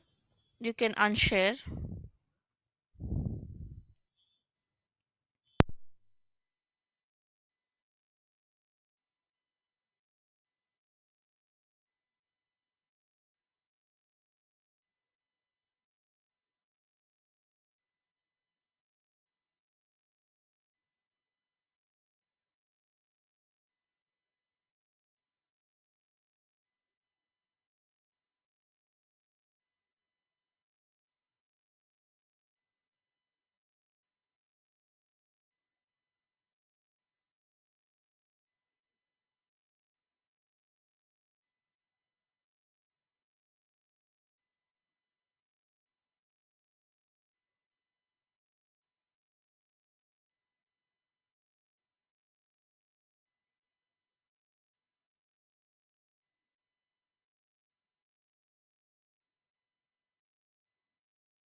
Hello, Dr. Salson.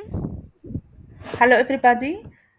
Thank you very much Okay, for. now I'm making you as a presenter. Kindly click on the screen button to share your screen, please. Okay, thank you.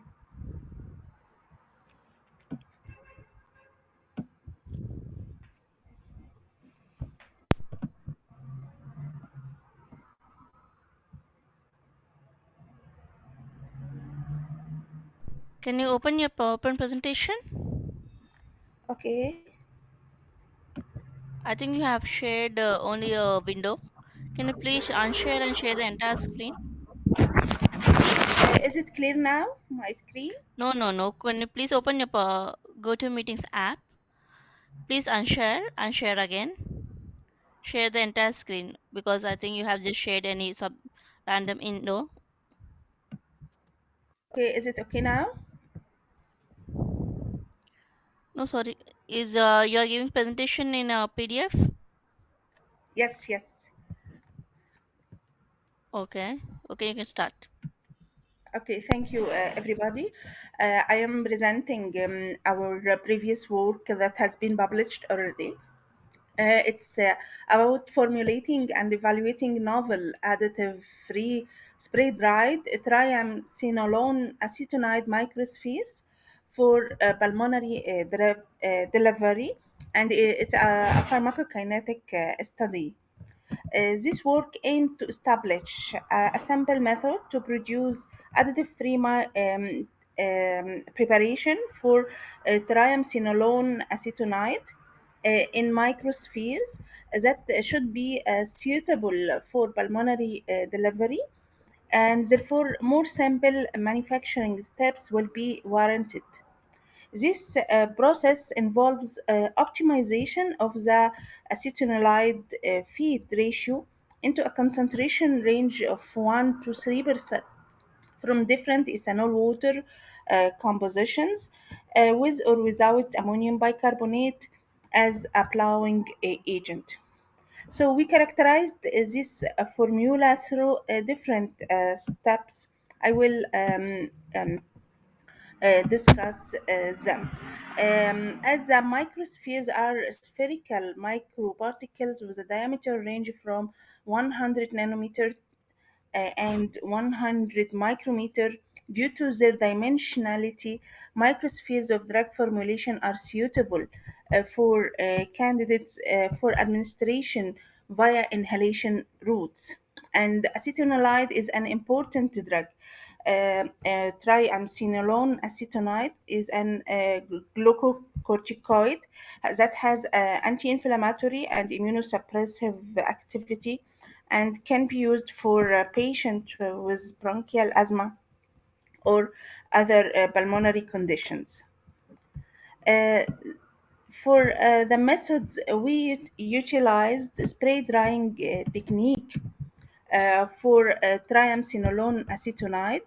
A different formulation with feed concentrations, different feed concentrations were prepared in ethanol water mixture as a solvent at different ratios. So spray drying conditions were chosen to yield triacinolide particles with a wide range of micro morphological characters. We applied the different, sorry for this, we applied differential scanning calorimetric assay and Fourier transform infrared spectroscopy for characterization of the prepared microspheres. Also, we used scanning electron microscopy to ensure the is in the appropriate range.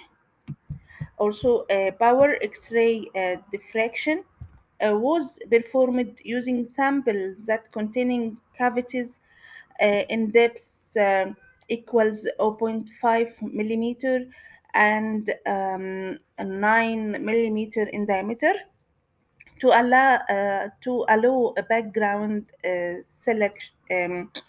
silicon holder.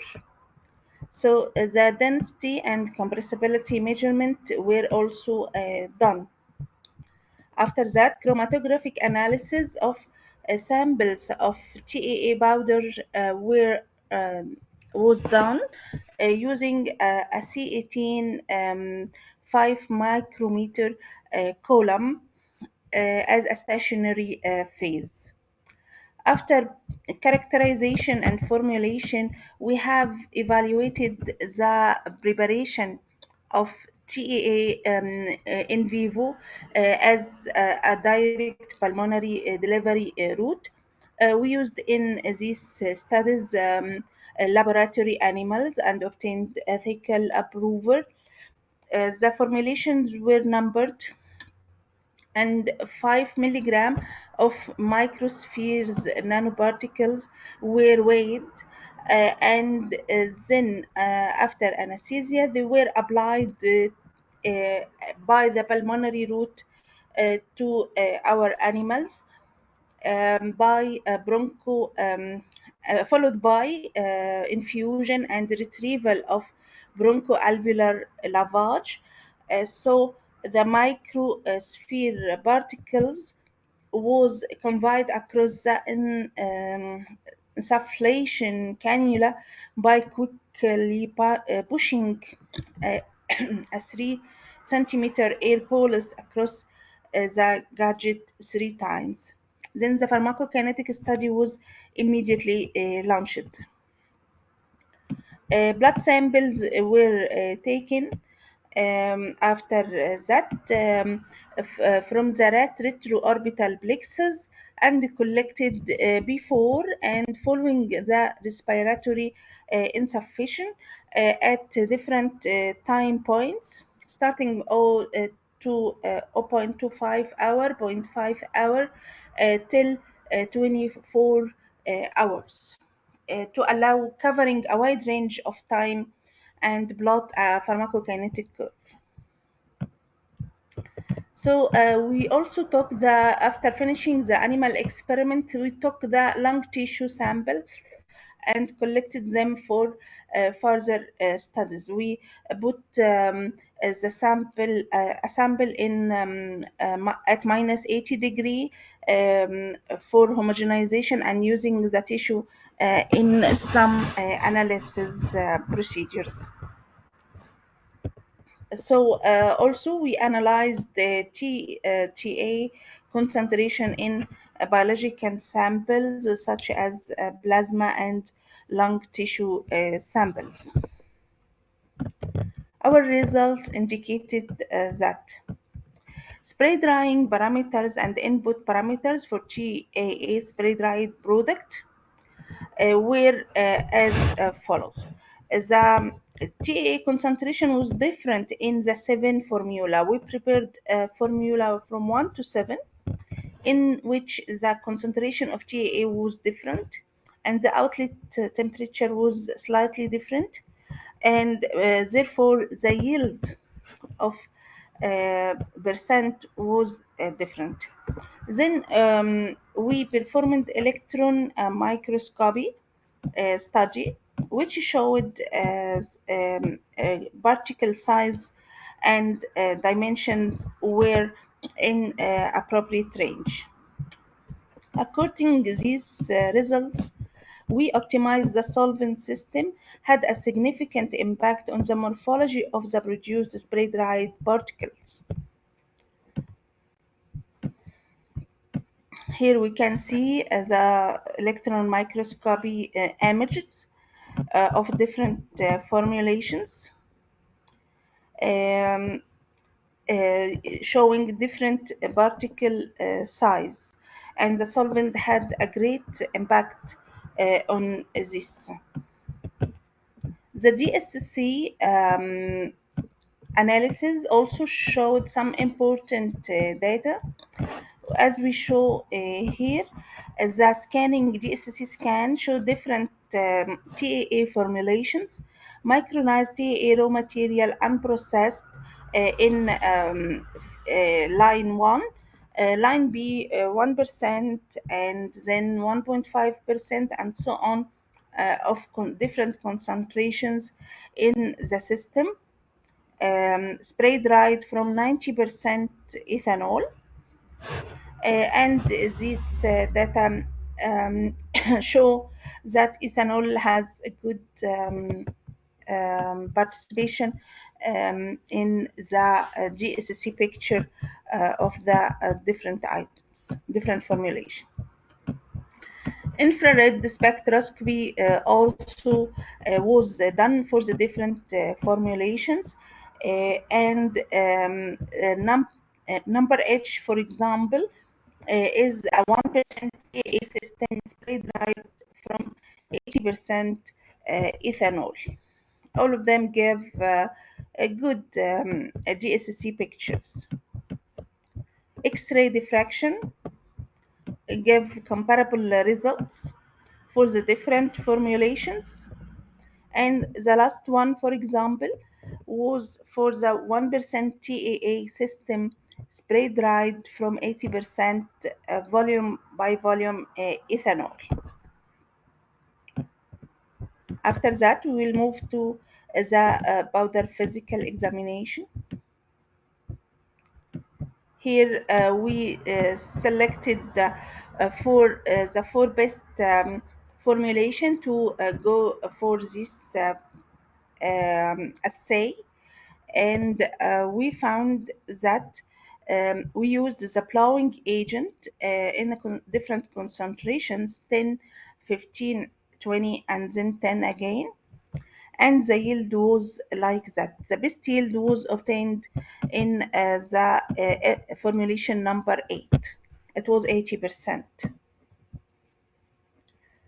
If we use these four formulations only for further microscopic analysis, different TA formulations, we had these microscopic pictures using ammonium bicarbonate as a blowing agent. Okay, then we repeated the GSC again with the plowing agent and FTIR and XRG. We obtained better results. And in conclusion, the additive free spray dried microspheres were prepared by a single step process, spray drying in a concentration range from 1 to 2.5%. Ethanolic solvent resulted in crystalline microsphere particle with a porous surface as indicated in different characterization. Enhanced powder flowability and increased respirability by the product were significantly enhanced by optimization of the feedback concentration and solvent composition. So, a lower TA feed concentration provided greater suitability or pulmonary delivery. The porosity of the formulated microsphere was attained in the described conditions. So, this study warrants future studies for developing spray-dried microsphere formulation of TAA as a therapeutic preparation suitable for pulmonary delivery, and opens the avenue for applying this technique to formulate pulmonary dosage forms of other medications. And thank you for your good listening.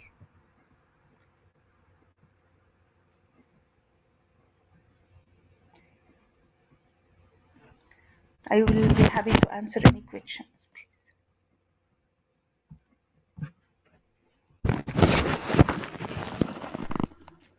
Thank you. Thank you, Doctor, for your presence and presentation. Does anyone having any queries?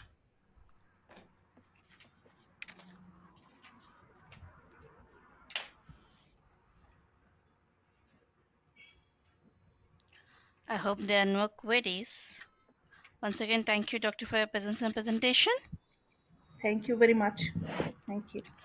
Okay, and by this we have come to the end of day 2 webinar.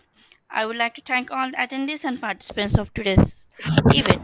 Hope you enjoy the conference and gain the knowledge from the sessions today. And we'll be glad if you could join us in next in-person conference which is scheduled in November 2024, and the dates and details will be informed to you by email. We will be very happy if you could share your opinion or feedback with us. If you have any queries, you can mail to the program manager. Thank you.